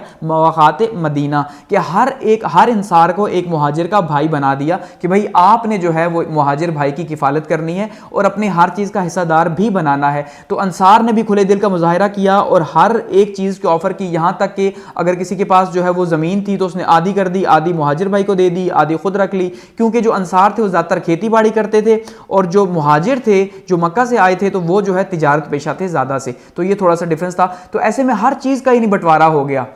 तो उसके बाद ये मुवाख़ात मदीना, उसके बाद यहाँ पे जो है इस्लामिक कॉन्सेप्ट बना एक स्टेट का, और उसमें इस्लामिक कॉन्सेप्ट ऑफ स्टेट की बात की जाए तो क्या स्टेट में था। सबसे पहली बात थी सोवरेनिटी की, कि जो हाकमियत आला है वो किसकी है, वो अल्लाह ताला की ज़ात की है। क्योंकि अगर इस्लामिक स्टेट है तो इस्लामिक स्टेट का मतलब क्या है कि हाकिम कौन है, इस कायनात का, इस पूरे कुल जहान का जो हाकिम है वो अल्लाह की ज़ात है। तो अल्लाह की ज़ात है, जब अल्लाह ही हाकिम है तो इसका मतलब ये है कि ये पूरे के पूरा यहाँ पे हुक्मरानी भी अल्लाह की चलेगी। तो हुक्मरानी अल्लाह की जो है वो अल्लाह के कवानीन के मुताबिक चलेगी, कि यहाँ पे जितने भी कवानीन होंगे वो सारे के सारे अल्लाह के बताए हुए कवानीन होंगे, कि ज़मीन अल्लाह की है तो कवानीन अल्लाह के ही चलेंगे। तो ये जो है सोवरेनिटी जो है सबसे पहले जो है वो अल्लाह ताला की ज़ात के पास है, इस्लामिक स्टेट के अंदर जो कॉन्सेप्ट आए। दूसरा है ब्रदरहुड का, कि हमने देखा इससे पहले कि अरब जो है वो एक दूसरे की जान के दुश्मन थे और बदला लेना उनके लिए सबसे मोतबर समझा जाता था। तो अब यहाँ पे भाईचारे का दर्स दिया गया मुवाख़ात के थ्रू भी, कि भाई ये बाहर के हैं और ये आप यहाँ के मौजूदा हैं, लेकिन आपने जो है वो एक दूसरे में फ़र्क नहीं रखना, क्योंकि आप मुसलमान आपस में जो है वो भाई भाई हैं। तो ये जो है ब्रदरहुड का एक मैसेज मिला। इस्लामिक स्टेट के अंदर स्टेटस ऑफ वुमेन जो है वो उसको चेंज किया गया, कि वो जो औरत के ऊपर एक जुल्म था या मजालिम थे, या जो जाहिलियत के ज़माना में औरत को जिंदा दफन कर दिया जाता था, उस पर पाबंदी हुई, वो औरत को मकाम मिलना शुरू हुआ, औरत बहन बेटी माँ, और उसको उतना ही ज़्यादा जो है ग्रेस मिला। अब देखिए, इस्लाम से पहले जितना ज़्यादा औरत को लो लेवल पर रखा गया था, इस्लाम ने उतना ही ज़्यादा औरत को जो है वो ग्रेस अता किया कि वो जो है वो अपने शान शौकत के साथ रहे पर्दे के अंदर। और उसके बाद सबसे इंपॉर्टेंट चीज जस्टिस, के इंसाफ जो है इस्लामी सोसाइटी के अंदर इंसाफ सबसे ज्यादा इंपॉर्टेंट और फंडामेंटल है। तो इसका मतलब यह है कि ये वो फंडामेंटल प्रिंसिपल्स थे जो कि इस्लामिक सोसाइटी में हर जगह मौजूद होते हैं। तो ये जो है मदीना की रियासत में यहां पे आके इंप्लीमेंट हुए। उसके बाद सबसे पहले क्या हुआ जी, the charter, the Medina charter बना। अब देखिए जैसे हम अगर बात करते हैं तो किसी भी रियासत की, तो रियासत को चलाने के लिए सबसे इंपॉर्टेंट चीज क्या होती है, सबसे इंपॉर्टेंट चीज होती है लॉज, कि कवानीन जो हैं या वो बताएंगे कि रियासत को कैसे चलना है, कि कौन सा इदारा जो है उसके पास क्या राइट्स हैं, किस तरह से है। तो उनको जो स्टेट के कवानीन होते हैं उनको क्या कहा जाता है जी, कॉन्स्टिट्यूशन या आइन कहा जाता है। तो ये जो मदीना चार्टर था एक्चुअली में ये भी एक कॉन्स्टिट्यूशन था, एक फंडामेंटल लॉज थे कि किस तरह से जो है स्टेट अब रन करेगी। उस टाइम पे मदीना के हालात कैसे थे कि वहां पे 12 कबीले जो है वो औस और खिजरज के थे, यानी ये मेजर 2 कबीले थे और इनके आगे ब्रांचेस थी, तो ये 12 ये थे, और 10 जो है वो कबीले थे ज्यूज के या यहूदियों के, जिनमें से 3 बड़े कबीले थे यहूदियों के, जिनमें एक बनु नजीर था, दूसरा बनु करीजा था और तीसरा बनु कनैका था। ये 3 कबीले बड़े थे यहूदियों के। तो इसका मतलब टोटल 22 कबीले उस टाइम पे मौजूद थे मदीना की स्टेट के अंदर, और एक स्टेट ऑफ अनार्की थी। स्टेट ऑफ अनार्की क्योंकि देखिए जब भी अब कबीले तो अपना अपना इंडिपेंडेंट है, जब कबीले इंडिपेंडेंट है तो एक सेंट्रलाइज गवर्नमेंट जो है वो तो मौजूद ही नहीं कहीं पे सेंट्रलाइज गवर्नमेंट के ना लॉज हैं, हर कबीले का अपना जो है वो अपने लॉज हैं, अपने लॉज अपने ट्रेडिशंस उनको फॉलो करते हैं, अपने कस्टम्स को फॉलो करते हैं, तो सेंट्रलाइज गवर्नमेंट का कोई वजूद नहीं था। तो ऐसे में इन्होंने क्या किया हुआ था जी कि अब्दुल्ला इब्ने उबय बिन सलून जो हैं इनको इन्होंने बनाया हुआ था हेड चीफ, कि भाई ये जितने भी कबीले हैं इन सब के आप हेड चीफ हैं, तो हम आपकी जो है वो बात माना करेंगे। अब जब नबी सल्लल्लाहु अलैहि वसल्लम यहाँ पे आए हिजरत करके, तो उसके बाद नबी सल्लल्लाहु अलैहि वसल्लम को जो है यहाँ पे सेंट्रल पोजीशन मिल गई, क्योंकि मुसलमान थे, तो मुसलमान होने की वजह से जो है उन्होंने नबी सल्लल्लाहु अलैहि वसल्लम को अब जाहिर बात है मानना था। तो अब इसका मतलब यह है कि फिर नबी सल्लल्लाहु अलैहि वसल्लम को जब यहाँ पे सेंट्रल पोजीशन मिली, तो उसके बाद जो है नबी सल्लल्लाहु अलैहि वसल्लम ने यहाँ पे सबसे पहले चार्टर जो है एक सेट किया, एक स्टेट का कॉन्स्टिट्यूशन जो है सेट किया, जिसमें राइट्स और ड्यूटीज के बारे में जो है मेंशन किया गया कि क्या क्या राइट्स हैं, क्या क्या ड्यूटीज हैं, ठीक है। और ये विद इन मुस्लिम्स भी था और नॉन मुस्लिम्स के लिए भी था, यानी कि एक तो ये जो चार्टर था ये आप कह लें दोहरा चार्टर था। एक मुसलमानों के लिए था कि यहां पे जो मुसलमान कबीले रह रहे हैं वो किस तरह से एक दूसरे के साथ कोऑपरेट करेंगे, और स्टेट या रियासत जो है वो किस तरह से चलेगी यहां पे मुसलमानों के बीच में। और दूसरा जो नॉन मुस्लिम यानी कि जो वहां पे उस टाइम पे यहूदी रह रहे थे, उन यहूदियों के साथ किस तरह का बर्ताव होगा, या बाकी जो लोग हैं उनके साथ किस तरह का बर्ताव होगा, और फिर इन यहूदियों का इस स्टेट के साथ क्या लिंक होगा, किस तरह से ये स्टेट के साथ जो है वो डील करेंगे, कैसे जो है चलेंगे। तो ये इस तरह का एक जबरदस्त किस्म का एक जामा चार्टर था, और इसको दुनिया का द फर्स्ट चार्टर भी माना जाता है। कुछ लोग हुम्मुरब्बी को मानते हैं कि भाई हुम्मुरब्बी ने जो मेसोपोटामिया के अंदर जो है सबसे पहले 2500 बीसी के अंदर जो है वो दिया था, तो कोड ऑफ कंडक्ट एक दिया था, लेकिन वो रिटन फॉर्म में नहीं था, कुछ मानते हैं रिटन में था। तो लेकिन हकीकत में जहां पे फंडामेंटल राइट्स की बात की गई, जहां पे जो है वो एक पूरा स्ट्रक्चर दिया गया, तो वो चार्टर ऑफ मदीना में था, जिसकी कुछ क्लॉजेस को हम यहां पे डिस्कस करते हैं। उसमें सबसे पहले अगर हम डिस्कस करें तो कहा गया जी कि अब मदीना जो है वो एक नेशन है, यानी मदीना एक कौम है। सबसे पहली बात यह है एक मुल्क है, और एक मुल्क तभी होगा जब वो एक सेंट्रलाइज्ड गवर्नमेंट उसके अंदर मौजूद होगी, कहीं ना कहीं उसका होल्ड मौजूद होगा कि यहाँ पे जो ट्राइब है, यहाँ पे जो ट्राइब है, यहाँ पे जो ट्राइब है, ये इंडिपेंडेंटली अब एक्ट नहीं कर सकते, बल्कि जब ये कोई एक्ट करेंगे तो हुकूमत के जो है वो बताक करेंगे या उनकी मर्जी से करेंगे। तो यूनिटी होगी यहाँ पे मुस्लिम्स की और ज्यूज की, क्योंकि अब जब स्टेट है तो स्टेट में जितनी भी तरह के लोग हैं वो सारे के सारे एक रियासत होते हैं। अच्छा, उसके बाद जी रियासत में सबसे इंपॉर्टेंट चीज़ क्या है जी, अमन होगा, क्योंकि इससे पहले जंगों का ज़माना था, तो हमने देखा कि हर कोई लड़ता झगड़ता था। अब यहाँ पे क्या है, एक दूसरे के साथ अमन होगा, हम यानी कि आपसी जो झगड़े हैं वो नहीं होंगे। सुवरेनिटी जो है, हाकिमियत, वो अल्लाह ताला की ज़ात को हासिल होगी, और नबी सल्लल्लाहु अलैहि वसल्लम यहाँ पे जो है उनके अल्लाह ताला के बताए हुए अहकामात को जो है वो इम्प्लीमेंट करेंगे, और जो नबी सल्लल्लाहु अलैहि वसल्लम है वही जो है वो डिक्लेयर करेंगे वॉर को और पीस को, यानी किसी के साथ अगर जंग करनी होगी तो हतमी फैसला जो है वो नबी सल्लल्लाहु अलैहि वसल्लम का होगा, और अगर किसी के साथ जो है वो अमन रखना होगा तो ये फैसला भी आप सल्लल्लाहु अलैहि वसल्लम का ही होगा, ठीक है। अच्छा, अगर म्यूचुअल डिस्प्यूट्स होंगी, आपसी कोई तनाज़ात होंगे, तो उस तनाज़ा की सूरत में क्या होगा कि फैसला जो है वो भी फाइनल डिसीजन नबी सल्लल्लाहु अलैहि वसल्लम ही करेंगे। और वॉर अलायंस की अगर बात करें तो थर्ड पार्टी के साथ अगर कोई अटैक होगा, थर्ड पार्टी कोई बाहर से आके, कि अगर मदीना में यहाँ पे लोग मौजूद हैं लेकिन कोई बाहर से आके मक्का से, ठीक है, या दूसरे इलाके से आके अटैक करता है, तो ऐसे में जो है सब मिल के इसका दिफा करेंगे, किसका, अपनी स्टेट का, और स्टेट ऑफ मदीना का दिफा करेंगे। उसमें यह नहीं होगा कि सिर्फ मुसलमान ही दिफा करें, क्योंकि अब जब अटैक हो रहा है तो जाहिर बात है मुसलमान भी होंगे, यहूदी भी होंगे और बाकी लोग भी शामिल होंगे। अच्छा, और जो जिहाद है वो सिर्फ मुस्लिम्स के लिए होगा, क्योंकि अब जो जिहाद है, जो अल्लाह की रजा के लिए वॉर्स है, जो इस्लाम की वॉर्स हैं, उनके अंदर यहूदी शामिल नहीं होंगे, वो सिर्फ मुसलमान लड़ेंगे। अच्छा, नॉन मुस्लिम जो है उनको यहाँ पे मुकम्मल तौर पे प्रोटेक्शन होगी, ठीक है जी। और कुरैश मक्का जो है उनके लिए भी यहाँ पे यानी कि हर तरह की जो है वो प्रोटेक्शन है। लेकिन अब यहाँ पे कुरैश मक्का से अगर कोई बंदा यहाँ पे आता है तो ये उसको प्रोटेक्ट नहीं कर सकते या उसका साथ नहीं दे सकते। अच्छा, जो मर्डरर्स हैं, जो कोई कातिल होंगे, उनको पनिशमेंट दी जाएगी और कोई भी बंदा कातिल की हिमायत नहीं करेगा और कातिल का दिफा नहीं करेगा, क्योंकि ये बहुत ही इंपॉर्टेंट था। अब इससे पहले मैं 2 दफा जिक्र कर चुका हूं कि जो कबीला सिस्टम था, उस कबीला सिस्टम के अंदर क्या था कि जब एक शख्स ने भी किसी का कत्ल कर दिया, कत्ल तो आम था, तो दूसरा कबीला उसका जवाब जरूर देता था और उसके किसी शख्स को कत्ल करता, तो ये कबीलों की आपस में जंगें हुआ करती थी। तो इसलिए कहा कि कोई अब वो जो आप अपनी मर्जी से फैसला करते थे, वो फैसले वाले अब खत्म हो चुके यहां पे। अब क्या होगा कि कोई भी बंदा कत्ल करेगा तो उसको उसकी सजा मिलेगी, लेकिन सजा कौन देगा? सेंट्रलाइज गवर्नमेंट उसकी सजा देगी, आप सजा नहीं देंगे और ना ही आप किसी कातिल को कोई दूसरा कबीला प्रोटेक्शन देगा। और हर एक को जो है वो आजादी होगी अपनी इबादत की, इबादत गाहों की, हर तरह की फ्रीडम होगा उन्हें, ठीक है। तो अब अगर बात की जाए इसकी अहमियत की कि ये जो चार्टर है ये कितना ज्यादा अहम है और क्यों अहम है। देखिए, सबसे पहली बात यह है कि अहम क्यों है कि ये फर्स्ट चार्टर था, कि पहला चार्टर था दुनिया की तारीख के अंदर जो है जो एक बैलेंस चार्टर था, जिसके अंदर जो है वो मुस्लिम्स भी थे, नॉन मुस्लिम्स भी थे। क्योंकि अगर इससे पहले अगर हम बात करते हैं, जैसे लेट्स सपोज हुमरबी की बात करते हैं या रोमन एम्पायर की बात करते हैं, ठीक है, कि ग्रीक जो है वो रिपब्लिक बना 509 बीसी के अंदर रिपब्लिक बना सबसे पहले, तो वहां पे भी लॉज तो मौजूद थे, लेकिन आपने देखा वहां पे लॉज क्या थे कि वहां पे बादशाह अलग है और अवाम अलग है, लेकिन यहां पे ऐसा कुछ नहीं। तो इसका मतलब यहां पे एक बैलेंस जो है वो लॉज दिए गए। फर्स्ट चार्टर था, नॉन मुस्लिम्स के लिए भी था, फर्स्ट स्टेट थी इस्लाम की सबसे पहली बात, और उसका कॉन्स्टिट्यूशन था, इस्लाम की पहली बाकायदा जो रियासत थी उसका कॉन्स्टिट्यूशन था, और हर तरह की आज़ादी दी गई थी, ठीक है जी। और इसका जो असर था वो बहुत ही डीप असर था कि एक सेंट्रलाइज गवर्नमेंट जो है वो एक सिटी स्टेट जो है वो शुरू हो गई मदीना के अंदर। ये देखिए यहाँ पे ये है मदीना, ठीक है, यहां पे है मक्का, तो मक्का से जब यहां मदीना हिजरत हुई, यहां पे मदीना के अंदर पहली इस्लामी रियासत की बुनियाद रख दी गई इस चार्टर के थ्रू। आगे बढ़ते हैं,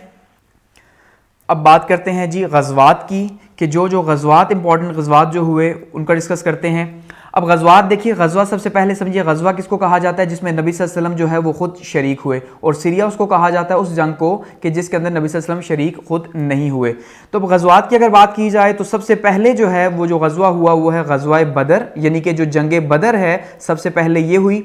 अब उससे पहले आपको समझना है फिलॉसफी ऑफ जिहाद क्या है, क्योंकि एक बहुत बड़ा एक क्वेश्चन किया जाता है कि भाई, और वो क्वेश्चन क्या किया जाता है इस्लामिक हिस्ट्री के हवाले से, कि इस्लाम जितना भी जो है वो कहा जाता है जो फैला, नॉन मुस्लिम ये कहते हैं, वो सारे का सारा जंगों के जरिए फैला या ज़बरदस्ती फैला। अब देखिए यहाँ पे एक बहुत कॉमन सी बात है कि हम ये जानते हैं एज ए मुस्लिम कि इस्लाम में तो सख्ती है ही नहीं, इस्लाम में तो किसी किस्म की कोई सख्ती नहीं। अब ऐसा तो सवाल पैदा हो नहीं सकता कि कोई मुसलमान जो है वो किसी काफिर के गर्दन के ऊपर तलवार रखे और तलवार रख के ये कहे कि भाई पढ़ो कलमा, नहीं तो मैं तुम्हें कत्ल कर दूंगा। और अगर वो कलमा पढ़ भी ले, सवाल ये है तो क्या वो मुसलमान माना जाएगा? वो मुसलमान किसी सूरत नहीं माना जाएगा, क्योंकि अल्लाह पे यकीन रखना, अल्लाह को एक मानना और नबी सल्लल्लाहु अलैहि वसल्लम के ऊपर जो है वो नबी सल्लल्लाहु अलैहि वसल्लम को आखिरी नबी मानना, ये तो दिल की बात है। इसका मतलब तलवार से तो कोई मुसलमान हो नहीं सकता, और ना ही इस्लाम के अंदर सख्ती जो है वो जायज़ है। तो इसका मतलब ये जो जंगें हुई, जंगों के थ्रू इस्लाम हरगिज नहीं फैलाया गया, बल्कि जो जंगें हुई ये इस्लाम को प्रोटेक्ट करने के लिए हुई। अब इस्लाम को प्रोटेक्ट करने के लिए कैसे जंगें हुई? अब देखिए, हम जितनी भी जंगें आगे जिक्र करेंगे, अब जैसे ग़ज़वा बदर ही अगर देखें तो उसमें क्या कॉज था कि मुसलमानों ने खुद जंग नहीं की, बल्कि जो काफिर थे, जो कुरैश थे, उन्होंने मजबूर किया। तो मुसलमानों ने अपनी प्रोटेक्शन के लिए, क्योंकि इस्लाम तो ये कहते हैं अपनी प्रोटेक्शन तो करो, ऐसे ही है, तो अपनी प्रोटेक्शन के लिए किया। इसी तरह से मजीद जो जंगें हुई, खास करके कहा जाता है जी कि रोमन एम्पायर, पर्शियन एम्पायर, ठीक है, या रोमन एम्पायर जो थी, यहां पर भी जबरदस्ती इस्लाम फैलाया गया। ऐसा हरगिज नहीं कि रोमन एम्पायर का, पर्शियन एम्पायर का या रोमन एम्पायर का जो एक लिंक था, जो एक इन्फ्लुएंस था जिन इलाकों के ऊपर, और वो इलाके जब मुसलमानों के लिए प्रॉब्लम्स क्रिएट कर रहे थे तो मुसलमानों ने वहां पे जाके जंगें लड़ी, तो उसके नतीजे के तौर पे ये पूरे का पूरा एक सिलसिला फैलता गया, ना कि मुसलमानों ने जबरदस्ती जो है उनको मुसलमान करने के लिए वहां पे जंगें लड़ी। तो इसलिए ये फिलॉसफी ऑफ जिहाद ये हरगिज नहीं कि भाई जिहाद इसलिए हो रहा है कि जो गैर मुस्लिम हैं या काफिर जो हैं उन काफिरों को मुसलमान किया जाएगा, ऐसा नहीं है। जिहाद सिर्फ ये है कि जब आपके ऊपर जुल्म हो रहा है और उस जुल्म का आपने जवाब देना है, ठीक है, अपने आप को प्रोटेक्ट करना है, तो वो जिहाद है अल्लाह की राह के अंदर, ठीक है, काफिरों के लिए। और ऐसा भी नहीं कि मुसलमानों के साथ लड़ें तो वो भी जिहाद हो। तो ये आपने समझना है यहाँ पे। अब बात करते हैं सबसे पहले ग़ज़वा बदर की, ठीक है, और ग़ज़वा बदर में अगर इसकी बात करते हैं कॉजेज़ की, सबसे पहले 2 हिजरी को जो है ग़ज़वा बदर लड़ी गई 624 को। तो उसमें अगर कॉजेज की बात करें तो अब यहाँ पे जब मुसलमान जब माइग्रेशन करके आ गए तो यहाँ पे मदीना की जो लोकेशन थी वो बहुत ज़्यादा इंपॉर्टेंट थी। मदीना की लोकेशन क्यों इंपॉर्टेंट थी कि मदीना जो है वो ट्रेड रूट के ऊपर वाक़ था। अब यहाँ इस मैप में आप देखिए, यहाँ पे तो ये है मदीना और ये है मक्का। अब मक्का से, क्योंकि मक्का के लोग हैं ताजिर, वो तिजारत करते हैं, तो तिजारत के लिए जो उनके काफिले थे वो जाया करते थे शाम या फिर जाया करते थे इराक, तो वो यहां से गुजर के जाया करते थे। तो इसका मतलब मदीना जो है वो एक जो शाहराह थी, जो मेन रोड थी, उस रोड के ऊपर वाक़ था। तो ऐसे में इनको, यानी कि जो कुरैश थे, इनको ये प्रॉब्लम था, इनको मसला था कि भाई अब जब हम ट्रेड के थ्रू जब ट्रेड किया करेंगे, जब यहां से जाएंगे तो मुसलमान उनके ऊपर हमला करेंगे। तो ये उनका एक शक था, इस वजह से जो है वो उन्होंने ये जंग की और इसको साफ करने के लिए, इस रास्ते को हासिल करने के लिए एक वजह। और दूसरा सबसे इंपॉर्टेंट कि उन्होंने जंग इसलिए करनी थी कि मुसलमानों को वो आबाद होना ही नहीं देना चाहते थे, क्योंकि उनकी ताकत बढ़ती तो उनके लिए प्रॉब्लम होता। इसलिए उन्होंने जो है क्या किया जी, कुरैश मक्का जो है उन्होंने यहाँ के जो कबीले थे औस और खजरज, उनको डराना शुरू किया। यहाँ का जो सरदार था उसको डराना शुरू किया कि भाई आप जो है मदीना से इनको, मुसलमानों को बेदखल कर दें, क्योंकि हमारी इनके साथ दुश्मनी है, तो आप इनको पनाह नहीं दे सकते। ऐसे में जबकि उन्होंने नहीं किया तो उसके नतीजे के तौर पर क्या हो गया जी, वॉर हो गई। उस टाइम पे मुसलमानों की तादाद थी 313 और उसमें सिर्फ 2 घोड़े और 70 जो है वो ऊंट शामिल थे। तो आप अंदाजा कीजिए कि मुसलमान, क्योंकि अभी तो इस्लाम फैल रहा था आहिस्ता आहिस्ता, तो इतने ज्यादा तो मुसलमान भी नहीं थे, और ऊपर से वो जो है मुसलमान जो आए भी थे और जो पूरे का पूरा एक माइग्रेशन की थी, तो उस माइग्रेशन के नतीजे के तौर पर मुसलमानों के पास कुछ भी नहीं था कि वो सब कुछ पीछे छोड़ के आए थे। तो ऐसे में जो है उन्होंने फिर भी जंग लड़ी, और इसमें जो है माना जाता है कि फरिश्तों ने जो है वो मदद की मुसलमानों की, और मुसलमानों को इसमें जो है वो जंग बदर के अंदर कामयाबी हुई। कि बहुत से जो कुफार हैं, कुरैश जो हैं, वो मानते हैं और खुद इकरार करते हैं कि भाई एक कुरैश ने कहा कि मुझे जो है वो गिराया, एक घोड़े पे एक शख्स आया और उसका जो है वो चेहरा दिखाई भी नहीं दे रहा था और बहुत ही नूर का चेहरा था उसका, तो उसने मुझे गिराया जबकि मैंने कभी उसे पहले देखा नहीं। तो इस तरह से मुसलमानों ने भी नबी सल्लल्लाहु अलैहि वसल्लम से सवाल किया कि भाई आप बताएं कि हम तो 313 इतने कम थे, जबकि हम ये खुद देख रहे थे कि हमने भी तलवार चलाई भी नहीं जबकि सामने वाले की गर्दन उड़ गई। तो नबी सल्लल्लाहु अलैहि वसल्लम से फरमाया, हाँ तुमने सच कहा कि वो फरिश्ते जो थे, तो फरिश्तों की मदद जो है वो बदर के अंदर हासिल हुई। और क्यों हासिल हुई? क्योंकि मुसलमानों के जज्बा ईमानी की वजह से, कि अगर मुसलमान ये सोचते कि हमारी तादाद तो 313 है और हम तो किसी भी सूरत जो है मुकाबला कर ही नहीं सकते कुरैश का, और हमारे पास तो कुछ और भी मौजूद नहीं, हथियार मौजूद नहीं, तो उन्होंने ऐसा हरगिज नहीं सोचा, इसीलिए मुसलमानों को मदद हासिल हुई। बात करते हैं दूसरे गज़वे की, गज़वा ओहद की। और गज़वा ओहद जो है उसकी कॉजेज़ की अगर बात करें तो कॉज क्या था? सबसे पहला जो कॉज था वो था बदला। क्योंकि मैं आपको पहले बता चुका हूं कि कबीला सिस्टम के अंदर अरब में बदला जो है वो बहुत इंपॉर्टेंट था। अब पहली जंग में जब शिकस्त हो गई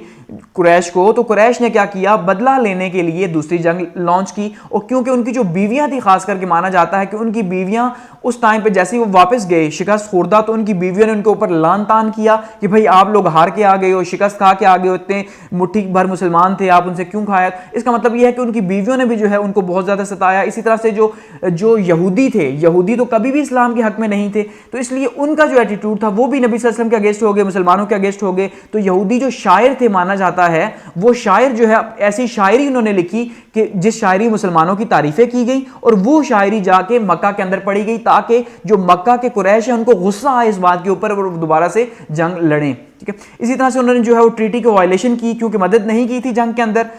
हालांकि चार्टर के अंदर मौजूद था कि जब बाहर से कोई अटैक करेगा तो मदद की जाएगी। तो अब उसमें क्या हुआ कि उसमें जब ट्रीटी की वायलेशन यहूदियों ने की और साथ में उन्होंने नबी सल्लल्लाहु अलैहि वसल्लम को नाउजुबिल्लाह कत्ल करने की कोशिश भी की, तो फिर जो है नबी सल्लल्लाहु अलैहि वसल्लम ने हुक्म दिया और तकरीबन 14 दिन के मुहासरा से जो है बनु कनैका जो है इसको यहाँ पे इसको शिकस्त दी गई। और बनु कनैका और यहाँ के जो यहूदियों कबीले थे ये यहाँ से भाग के खैबर चले गए। ठीक है, और खैबर में जाके बस गए और वहाँ पे इन्होंने इस तरह की हरकतें शुरू कर दी थी और कुरैश को उकसाना बहुत ज़्यादा स्टार्ट कर दिया था। ये भी एक कॉज बना।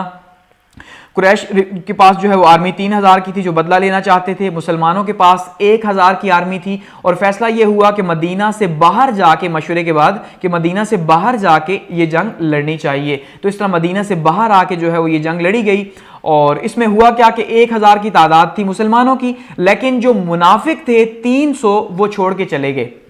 और मुनाफिक क्यों छोड़ के चले गए? अब्दुल्ला बिन उबई बिन सलूल जो है, जो कि हेड था, ठीक है, उस नाम में ट्राइब्स का हेड था मदीना के अंदर, ये अपने 300 लोगों को लेके अलग हो गया और बहुत सी ऐसी कॉन्स्पिरेसीज फैला दी कि भाई वो बहुत ज्यादा है तादाद में। औरों को भी कहा कि आप भी छोड़ो। ठीक है, पीछे सिर्फ 700 लोग बचे और उन 700 लोगों से नबी सल्लल्लाहु अलैहि वसल्लम ने जो है खुतबा दिया और फरमाया कि भाई जो है ना, आपने अल्लाह के नाम के ऊपर लड़ना है, इसलिए आपने डरना नहीं।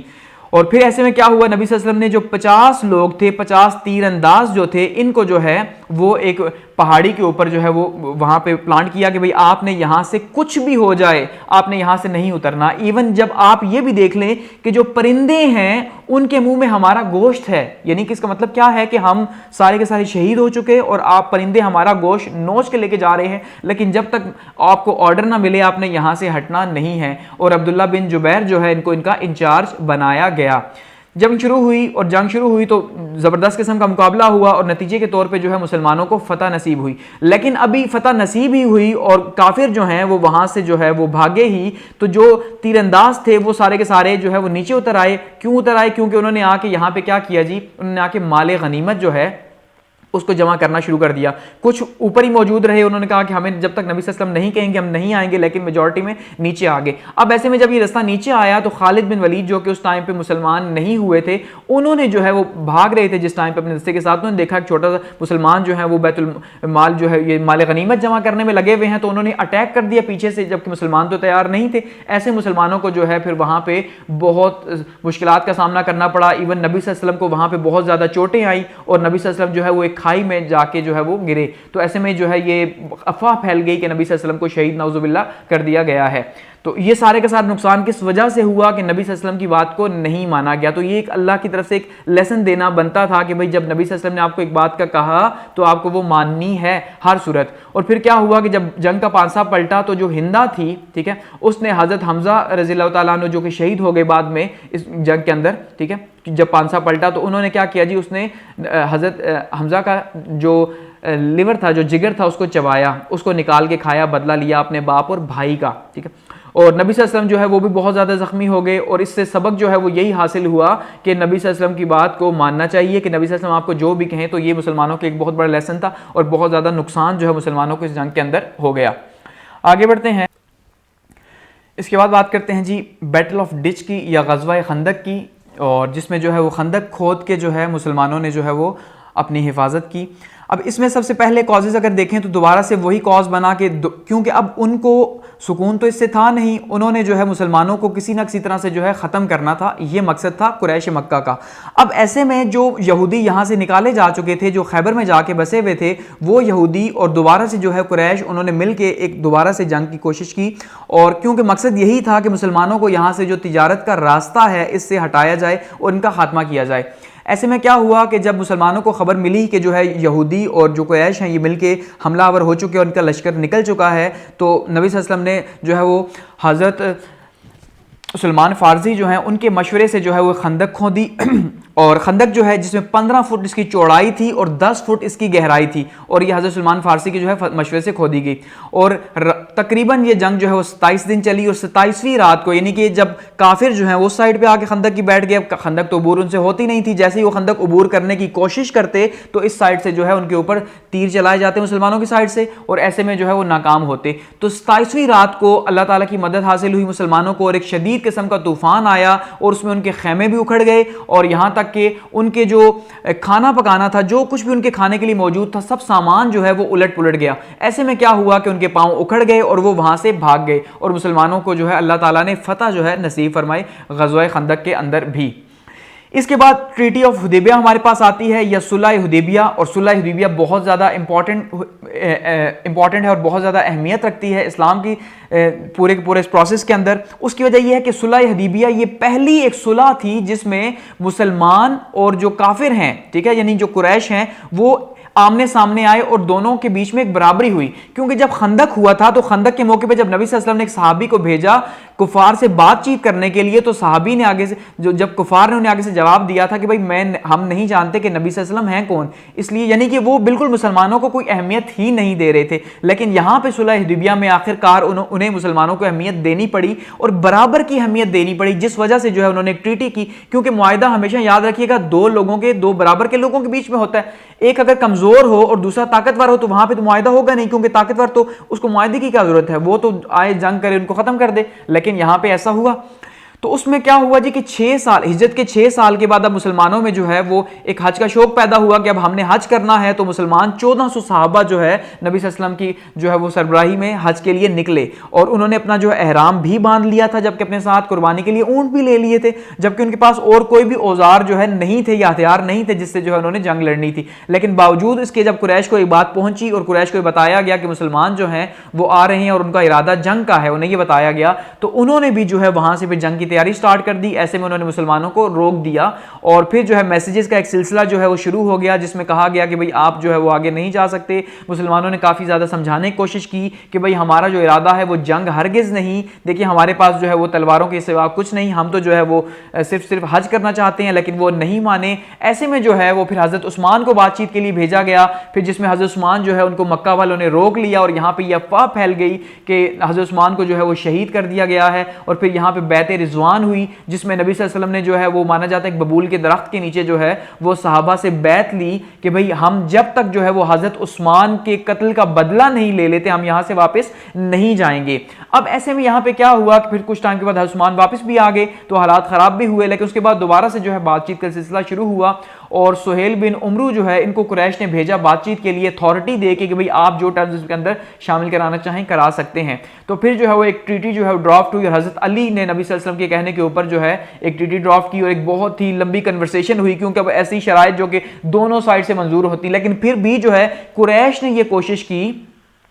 ने कोशिश की कि उनका जो पलड़ा है वो भारी रहे। ठीक है, तो अब उसमें अगर टर्म्स की बात की जाए ट्रीटी की, तो टर्म्स क्या थी? सबसे पहली टर्म क्या थी कि मुसलमान जो है वो इस साल वैसे ही हज के बिना वापस चले जाएं, यानी कि इस साल मुसलमानों को हज की इजाजत किसी भी सूरत नहीं होगी, वो यहां से वापस चले जाएंगे। दूसरी शर्त क्या थी जी कि मुसलमान जब अगले साल हज के लिए आएंगे तो 3 दिन के लिए उन्हें इजाजत होगी और इन 3 दिनों में जो कुरैश हैं, कुरैश मक्का जो हैं वो काबा के अंदर दाखिल नहीं होंगे, यानी अगले साल में सिर्फ इजाजत है। और अगले साल जब इजाजत है तो उन्हें सिर्फ और सिर्फ अपने साथ एक तलवार लाने की इजाजत होगी और वो तलवार भी मयान में रहेगी, इसके अलावा वो अपने साथ कोई हथियार नहीं ला सकते। चौथी शर्त क्या थी जी कि जो मुसलमान है मक्का के अंदर अगर वो वहां से कोई आ जाता है, ठीक है, कुरैश का मुसलमान वहां से मुसलमान होता है, भाग के आ जाता है, तो उसको जो है आपको वापस करना पड़ेगा। लेकिन अगर कोई गैर मुस्लिम जो है या कोई भी, यानी कोई भी शख्स जो मक्का से जो है वो आएगा मदीना, तो उसे हर सूरत आपको वापस करना पड़ेगा। लेकिन जो मदीना से अगर कोई मक्का चला जाएगा तो उसको वापस नहीं किया जाएगा। ठीक है, ये नहीं कि अब ये वो शराइत थी जो डोमिनेट कर रही थी मुसलमानों के ऊपर कि भाई जो है ना मुसलमान को ऐसी शराइत पेश की जाए जो वो ना माने, जो उनके लिए बहुत ज्यादा टफ हो या उनके लिए जो है ना उनकी इज्जत जिनमें ना रहे, जिसमें उनकी इज्जत कम हो, क्योंकि शराइत जब लोगों के सामने पब्लिक की जाएंगी तो इसलिए क्योंकि शराइत तो पब्लिक होती थी, तो जब पब्लिक की जाएंगी तो वहां पे मुसलमानों को फिर हजमियत का सामना करना पड़ेगा।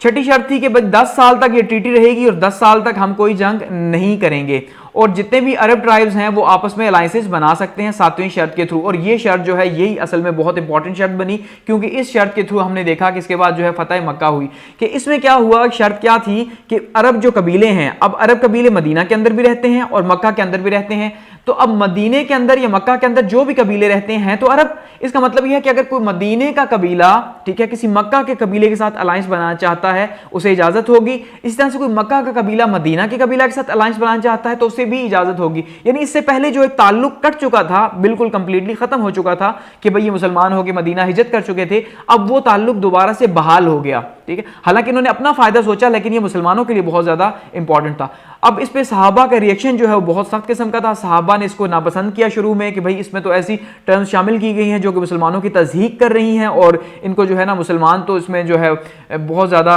शर्मिंदगी महसूस कर रहे हैं। तो ऐसे में जो है नबी सल्लल्लाहु अलैहि वसल्लम ने उस टाइम पे उन्हें समझाया कि आप फिलहाल जो है वही देख रहे हो जो आपको नजर आ रहा है, लेकिन आप वो नहीं जानते जो मैं जानता हूँ। ठीक है, अब और हकीकत में ऐसा ही हुआ कि इसकी अगर इंपॉर्टेंस की बात की जाए तो सबसे पहले इसकी इंपॉर्टेंस क्या हुई कि जो रिलेशंस हैं, जो ताल्लुकात हैं जो कि मक्का और मदीना के बीच में कट चुके थे, खत्म हो चुके थे इन पिछले इतने सालों के बीच में, दोबारा से बहाल हो गए। इसका मतलब जैसे ही दोबारा से रिलेशंस बहाल हुए तो इस्लाम तेजी से मक्का के अंदर भी फैलना शुरू हो गया। ठीक है, तो क्योंकि अब जब मुसलमान वहां पे जाते, ओपनली जाते, आते वापस आते, तो इस्लाम फैला वहां पे और ट्राइब्स के रिलेशंस दोबारा से बिल्ड हुए आपस में, उसके थ्रू जो है वो इस्लाम फैला। अच्छा, और इसको फतह मुबीन जो है वो कहा गया, बाद में कुरान ने से जो है कहा, ग्रेट विक्ट्री का नाम दिया। उसकी वजह यही थी कि इसके, क्योंकि अगर मुसलमान जाते और हज करके आ जाते तो शायद कि इससे ये रिजल्ट हासिल ना होता जो कि रिजल्ट इस सुलह के नतीजे के तौर पे, इस मुआहदे के नतीजे के तौर पे मुसलमानों को हासिल हुआ। और सबसे बड़ी बात कि मुसलमान एक फातह के तौर पे मक्का में दाखिल हुए, फतह मक्का का सबब बना कि शायद मुसलमानों को वैसे मौका भी ना मिलता फतह मक्का का इतनी जल्दी जो है। आगे बढ़ते हैं, बात करते हैं जी फतह मक्का की। और सबसे इंपॉर्टेंट जो है इस्लाम की हिस्ट्री के अंदर सबसे इंपॉर्टेंट फतह मक्का, क्योंकि ये वही मक्का है जहां से मुसलमानों को निकाला गया था और मुसलमानों को मक्का जो है वो छोड़ के आना पड़ा था, और नबी सल्लल्लाहु अलैहि वसल्लम को बहुत ज़्यादा मोहब्बत थी जिससे। ठीक है कि अब यहाँ पे आप ये देखिए मक्का है और यहाँ मदीना, तो यहाँ से जब इनको निकाला गया तो अब दोबारा से मुसलमान एक फातह की हैसियत से इसी इलाके में जो है दोबारा वापस आ रहे हैं फातह की हैसियत से, इसलिए ये बहुत ज़्यादा इंपॉर्टेंट है। 630 AD के अंदर और 8 हिजरी के अंदर जो है ये वाक़या जो है वो पेश आया। अब इसमें सबसे पहले बैकग्राउंड क्या बना कि लास्ट में हमने जो सुलह हुदैबिया की बात की, तो उसमें देखिए हुदैबिया की जो लास्ट टर्म थी जिसमें हमने कहा था कि जो ट्राइबल अलायंसेज हैं, जो ट्राइब्स हैं, उनको अलायंसेज बनाने की इजाजत होगी कि भाई कोई भी जो है वो अगर किसी दूसरे के साथ, यानी मदीना के अंदर कोई रह रहा है या मक्का के अंदर रह रहा है लेकिन वो कब है तो अरब, तो इसलिए वो अलायंस बना सकता है। तो ऐसे ही एक अलायंस बना। अब अलायंस क्या बना, दो कबीले थे जिनकी आपस में दुश्मनी थी, एक बनु बकर था और दूसरा बनु खुज़ई था, इनकी आपस में दुश्मनी थी। अब बनु बकर का अलायंस बना जी कुरैश के साथ, और जो बनु खुज़ई था इसका अलायंस बना जी मुसलमानों के साथ, और नबी सल्लल्लाहु अलैहि वसल्लम के साथ इनका अलायंस बन गया। इसका मतलब एक दूसरे के अपोजिट थे तो इन्होंने अपोजिट ही लोग चुने एक दूसरे के। अब हुआ क्या कि जो बनु खुज़ई था इसका एक शख्स जो है बहार के मौसम के अंदर माना जाता है कि इसका एक शख्स जो है वहां पे जब ये कोई उनका फंक्शन चल रहा था तो वहां पे बनु बकर के लोग और साथ में कुरैश के लोग भी शामिल थे, उन्होंने उनका पीछा किया और वहां पे कुछ लोगों को कत्ल कर दिया। इवन मक्का के अंदर जाके जो है वहां पे इन्हें कत्ल किया जहां पे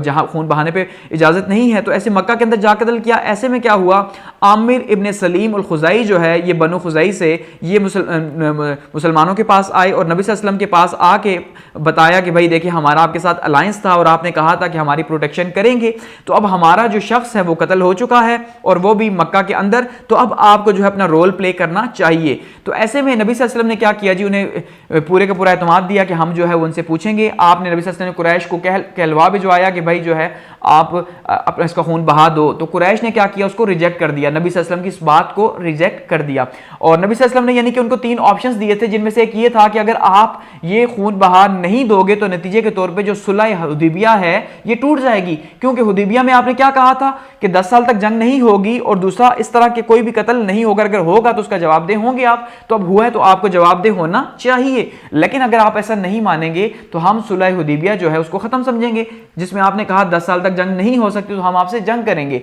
ऐसे में वो नहीं माने और फिर ऐसे मुसलमानों ने जो है वो जंग की तैयारी की और एक भरपूर किस्म की आर्मी तैयार की, 10,000 की आर्मी, और ये बगैर बताए जो है ये मक्का के बाहर पहुंच गई। जब ये मक्का के बाहर पहुंची और इतनी बड़ी आर्मी की जब खबरें पहुंची मक्का के अंदर, तो मक्का वाले जो है वो परेशान हो गए, क्योंकि अब तो उनके पास टाइम भी नहीं था कि वो जंग के लिए तैयार होते। ऐसे में जो है उन्होंने फिर बातचीत के लिए अबू सुफियान को भेजा कि आप जो है वो बातचीत करें कि जो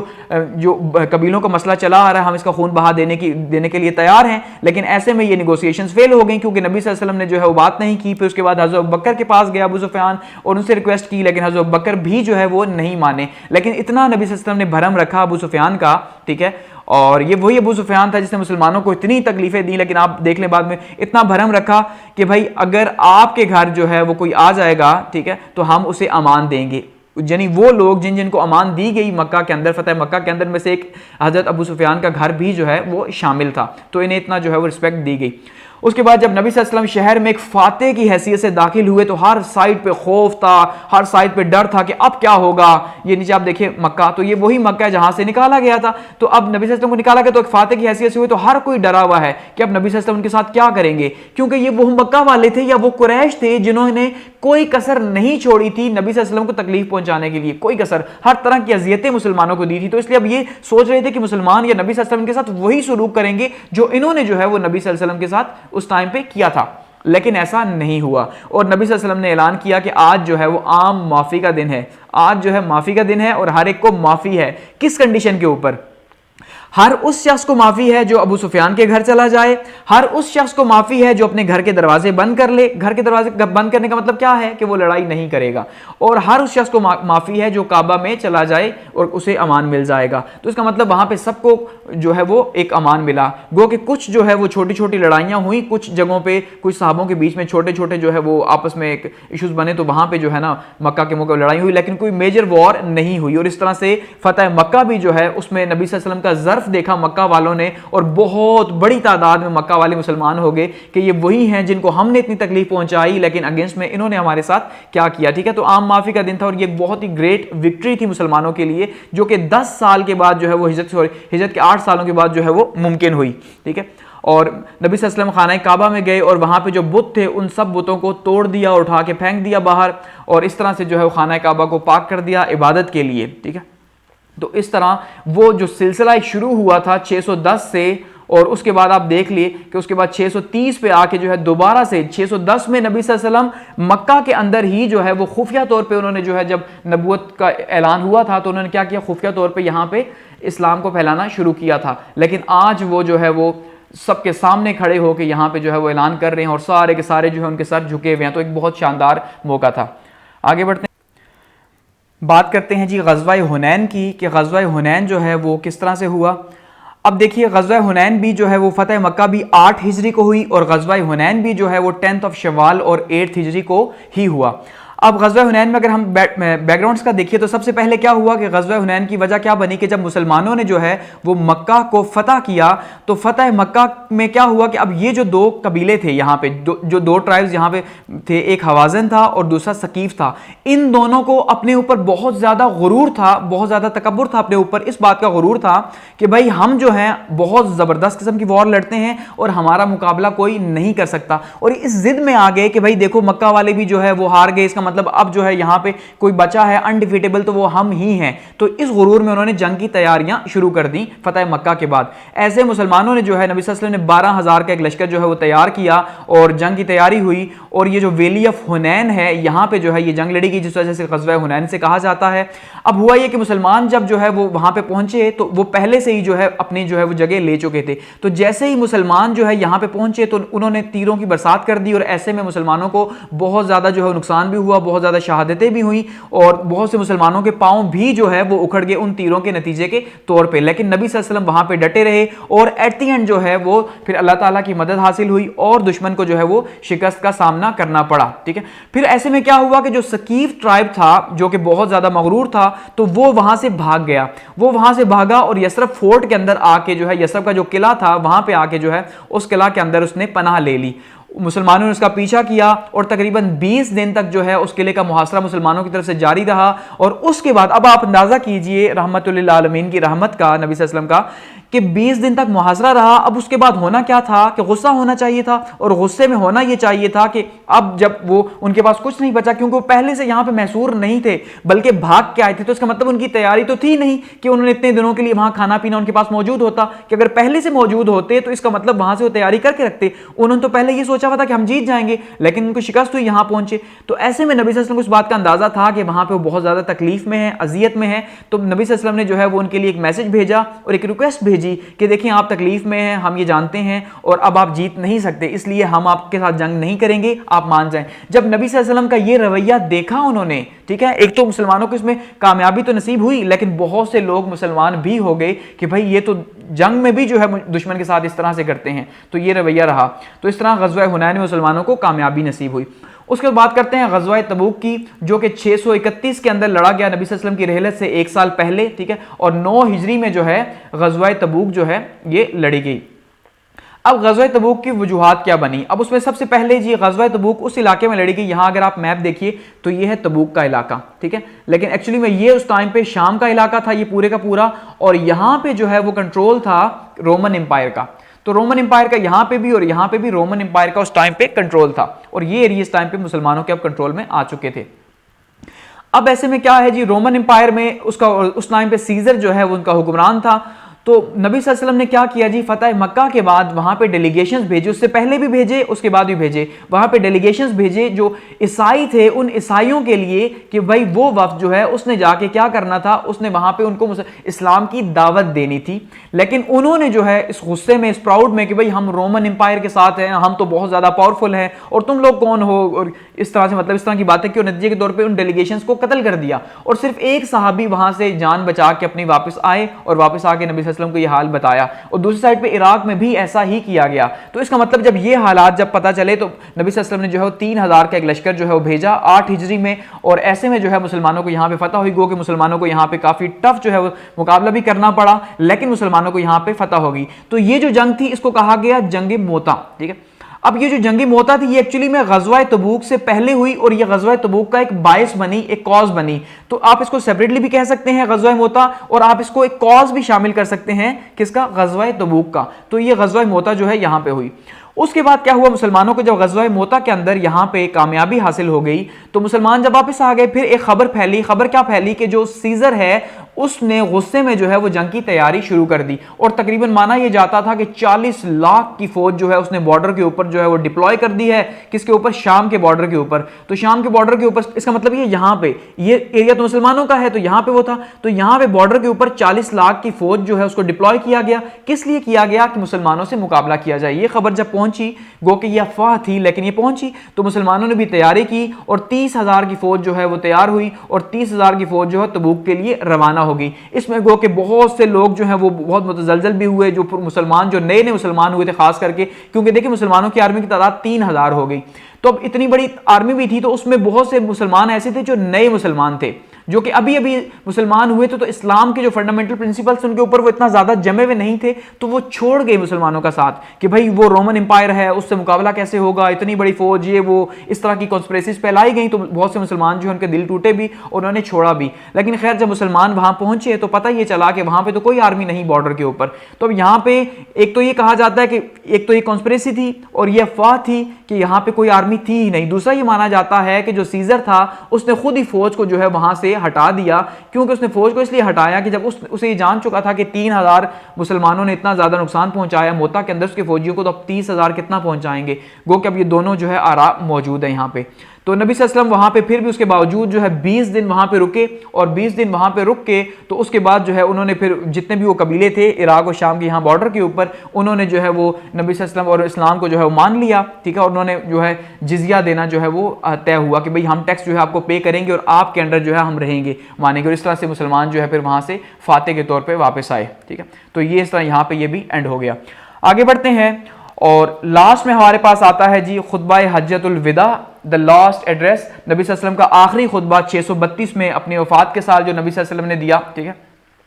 और ये खुतबा जो है 9 ज़िलहज को दिया गया और 10वें साल हिजरत के दिया गया। हिजरत के 10वें साल 9 ज़िलहज को दिया गया। और ये जो आपको सामने पिक्चर नजर आ रही है उराना वैली ऑफ माउंट अरफा, कि माउंट अरफात के ऊपर यहाँ पे जो है इस जगह पे ये जो आपको नजर आ रहा है चोटी के ऊपर ऊंचाई पे, यहाँ पे ये खुतबा जो है वो दिया गया, ठीक है। और नबी सल्लल्लाहु अलैहि वसल्लम ने फरमाया कि मैं नहीं जानता कि अगले साल में तुम लोगों के बीच में मौजूद होगा या नहीं होगा, इसलिए जो बातें मैं कह रहा हूँ उन्हें जो है वो अपने समझ लें, और जो लोग यहाँ मौजूद हैं वो ये बातें उन तक पहुँचा दें जो लोग यहाँ मौजूद नहीं हैं, ठीक है। तो ये बहुत ज़्यादा इंपॉर्टेंट खुतबा माना जाता है, और ख़ास करके जो फंडामेंटल राइट्स हैं, ठीक है, जो कॉन्स्टिट्यूशन का बहुत इंपॉर्टेंट हिस्सा होते हैं किसी भी कॉन्स्टिट्यूशन का, किसी मुल्क के, तो फंडामेंटल राइट्स के हवाले से माना जाता है ये पहला खुतबा है। आलमगीर खुतबा भी से कहा गया कि इसमें इतना जामिया है, इतना ज़्यादा जो है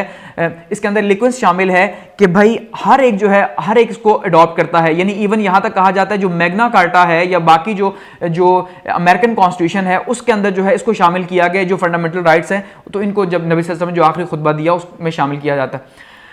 अच्छा, उसकी बात अगर समरी की बात करें तो इसमें सबसे पहले क्या क्या कहा गया जी, कि भाई अब आज से जो है वो आप लोगों के ऊपर एक दूसरे का खून हराम हो गया। अब ये बहुत बड़ी बात थी, क्योंकि जितनी बातें भी खुतबा हज्जतुल विदा पे की जा रही हैं ये सिर्फ 10 साल हिजरत के बाद की जा रही हैं। अगर आप हिजरत के 10 साल पहले का मदीना सोचिए या मक्का सोचिए तो वहां पे क्या हालात थे, कि अरब सोचे तो वहां पे क्या हालात थे कि वहां पे एक दूसरे को काटने की तरफ पे थे, वहां पे हर कोई दुश्मन था एक दूसरे का, एक कबीला दूसरे कबीले का, कोई सेंट्रलाइज गवर्नमेंट नहीं थी, ऐसे हालात थे। तो अब वहां पे कहा जा रहा है कि आज से आप लोगों का एक दूसरे पे खून जो है वो हराम हो गया। अब आप भाई भाई हैं तो भाई भाई हैं, तो उसका मतलब आप एक दूसरे को मार नहीं सकते। और फिर ये भी कहा गया कुरान के अंदर कि भाई जिसने एक इंसान की कत्ल किया गोया उसने पूरी इंसानियत को कत्ल किया। और प्रॉपर्टी और लाइफ, आपकी आज से जो प्रॉपर्टी है, जो लाइफ है, जो जिंदगी है या जो जायदाद है, वो एक दूसरे के ऊपर हराम है कि आप जबरदस्ती जो है ना किसी की लाइफ जिंदगी जो है वो तबाह कर सकते हैं, ले सकते हैं, ना उसकी प्रॉपर्टी के ऊपर कब्जा कर सकते हैं, ये भी हराम है, क्योंकि ये भी बहुत आम था उस टाइम पे। अच्छा, इसके अलावा कहा गया कि आपका आज से जो है वो यूजरी यानी आपके ऊपर सूद भी हराम हो गया। अब देखिए सूद, अब ये वो सारी वो बातें हैं जो उस टाइम पे जो अरब कबीला था या अरब जो माहौल था, एनवायरनमेंट पूरे का पूरा वहां पे उनके कल्चर का हिस्सा था कि जितने भी बड़े बड़े कबीलों के सरदार जो थे ये सूद के ऊपर एक दूसरे को पैसे देते लेते आम लोगों को, तो ये पूरा का पूरा एक सिलसिला था, इसको हराम कर दिया गया। गो कि आज हम ये देख रहे हैं कि ये एक बहुत ही इंपॉर्टेंट जो है वो पिलर बन चुका है हर स्टेट के अंदर कि सूद के बगैर कोई निजाम नहीं चलता, तो ये हराम। अच्छा, इसके बाद कहा गया जी जो नस्ली तासुब है वो भी आज से खत्म है कि आज से किसी गोरे को, किसी काले पर, किसी अजमी को, किसी अरबी पर कोई फजीलत हासिल नहीं। अगर कोई अफजल है तो वो उसको सिर्फ तकवा के ऊपर फजीलत हासिल। और तकवा क्या है कि वो सब करना जिसका अल्लाह ने हुक्म दिया और सबसे रुक जाना जिससे अल्लाह ने मना किया, यानी अल्लाह से जो डरने वाले हैं वो तकवा वाले हैं, तो सिर्फ तकवा वाले जो है उनको जो है वो फजीलत हासिल है, बाकी कोई रेसिज्म नहीं, कोई ना अफ्रीकन है, ना पाकिस्तानी है, ना इंडियन है, जो मुसलमान है वो सब एक जैसे हैं, सबके सब इंसानियत एक जैसी है इवन, ठीक है। अच्छा, राइट्स ऑफ वुमेन्स, औरतों के हुकूक की बात की गई। अब जैसे मैं पहले भी कह चुका हूं कि इस्लाम से पहले जमाना जाहिलियत की बात की जाए तो ये वही अरब है जहां पे औरत के साथ क्या क्या नहीं होता था, ठीक है, उसको जिंदा दरगोर कर दिया जाता इवन, और औरत का जो पैदा होना है उसको बहुत बुरा समझा जाता क्योंकि उसके ऊपर ऐसी शर्तें लगती थी कि वालिदैन जो हैं वो खुद ही उसको जो है वो जिंदा दरगोर कर देते, इवन उसका गला काट देते, एक गड़ा खोद के उसके अंदर फेंक देते, या फिर पानी के अंदर उसका सर देते और उस वक्त तक ना निकालते जब तक उसका सांस ना निकल जाता। तो ऐसा असर जो है, क्योंकि सोचते थे कि देखो एक तो औरत को पालो भी, दूसरा उसके ऊपर एक शादी कर दो और साथ में जहेज दे के, ठीक है जी, इसको रुखसत कर दो, तो एक तो पालने का नुकसान ऊपर से जहेज दे के रुखसत करने का नुकसान, तो ये एक उनका कॉन्सेप्ट था। तो फिर उसी औरत को इस्लाम ने जो है मकाम दिया और कहा कि भाई जो है अपनी औरतों का, अपनी बीवियों का ख्याल रखो, जो है ना खुद के लिए है वो उन्हीं के लिए है, हर तरह का इन्हीं को राइट्स दिए गए इस खुतबे के अंदर। इसी तरह से जो है वो पिलर्स ऑफ इस्लाम के ऊपर बात की गई कि जो इस्लाम के जो 5 बुनियादी जो पिलर्स हैं उनके ऊपर उनको आपने फॉलो करना है हर सूरत के अंदर, ठीक है जी। अच्छा, इसके बाद नबूवत का खात्मे का ऐलान किया गया कि अब मेरे बाद कोई नबी नहीं आएगा, मैं आखिरी नबी हूं और दीन आपके ऊपर मुकम्मल हुआ, ठीक है, और नबूवत के खात्मे का ऐलान कर दिया। और जो स्लेव्स थे, क्योंकि गुलामी आप देखिए सऊदीया के अंदर जो है वो 1963 के अंदर ऑलमोस्ट गुलामी जो है वो अबॉलिश हुई है, ठीक है। तो इसका मतलब यह है कि गुलामी जो है उसको भी वहां पे खत्म कर दिया गया नबी सल्लल्लाहु अलैहि वसल्लम ने, और ऐसे ऐसे तरीके निकाले कि बहाने बहाने से गुलामों को आजाद किया जाए कि भाई किसी ने जो भी गुनाह कर दिया, कुछ भी किया, तो कहा गुलाम आजाद करो, गुलाम आजाद करो। क्यों कि हर बात के ऊपर कहा गुलाम आजाद करो। इसका पर्पज ये था कि ये गुलामी जो है इसको खत्म कर दिया जाए। कहा जो स्लेव्स हैं इनका ख्याल रखना आपके ऊपर जरूरी है, जो खुद खाते हो वो इन्हें खिलाओ, जो खुद पहनते हो वो इन्हें पहनाओ, ठीक है, हर तरह का इनके लिए जो है राइट्स आ गए। और जो राइट्स हैं एक दूसरे के हुकूक का ख्याल रखो, एक दूसरे के हुकूक जो है ना उनको आप गजब नहीं कर सकते, हर एक की जो है वो राइट्स मौजूद हैं। तो ये कुछ फंडामेंटल प्रिंसिपल्स जो हैं इस लास्ट एड्रेस के अंदर जो है बताए गए, और ये सारे के सारे आज इतने इंपॉर्टेंट है कि आप देखिए उस टाइम पे 632 एडी के अंदर बताए गए, लेकिन इसके पास भी आपको कोई ऐसी सल्तनत नजर नहीं आएगी कि जहां पे ये अडॉप्ट किए गए। कि मैग्ना कार्टा में अगर कुछ हुकूक जो है वो किंग ने जो है वो आवाम को दिए भी, तो वो आवाम को दिए 1215 के अंदर, लेकिन वो भी कुछ हुकूक थे जो कि बिल्कुल यहां पे मौजूद नहीं है। उसके बाद हम देखते हैं अमेरिकन कॉन्स्टिट्यूशन को बहुत ज्यादा माना जाता है, तो दुनिया की कॉन्स्टिट्यूशन ने फिर इसको अडॉप्ट किया, तो इसलिए उसको एक आलमगीर खुतबा भी कहा जाता है, डिक्लेरेशन कहा जाता है जी, ठीक है। तो ये जो है ये 632 के अंदर हुआ, और इसके बाद जो है यहां से आगे जो सिलसिला है इस्लाम का वो जो है फिर खिलाफत के ऊपर शिफ्ट हो जाता है, क्योंकि इसके बाद हजरत उमर, हजरत अबू बकर से जो है वो सिलसिला शुरू होता है, और जो फिर हजरत हसन के ऊपर या हजरत अली के ऊपर जो है वो खत्म होगा। यानी 30 साल तक नबी सल्लल्लाहु अलैहि वसल्लम की जो है वो हदीस शरीफ के मुताबिक 30 साल तक, अब इसके बाद खिलाफत है। तो ये खिलाफत का सिलसिला है जिसको हम नेक्स्ट पार्ट के अंदर देखेंगे कि फिर किस जो है वो खलीफा के दौर के अंदर जो है क्या क्या इलाके फतह हुए, क्या क्या जो है उन्होंने इस्लाम के लिए सर्विसेज दी। तो ये पूरे का पूरा एक सीरत नबी थी। यहाँ पे इसको जो है हम एंड करते हैं, और काफ़ी जो है वो तवील लेक्चर हो चुका है, और आपकी जो आरा है उसके लिए कमेंट सेक्शन मौजूद है, अच्छी भी और बुरी भी। और at the end thanks for watching.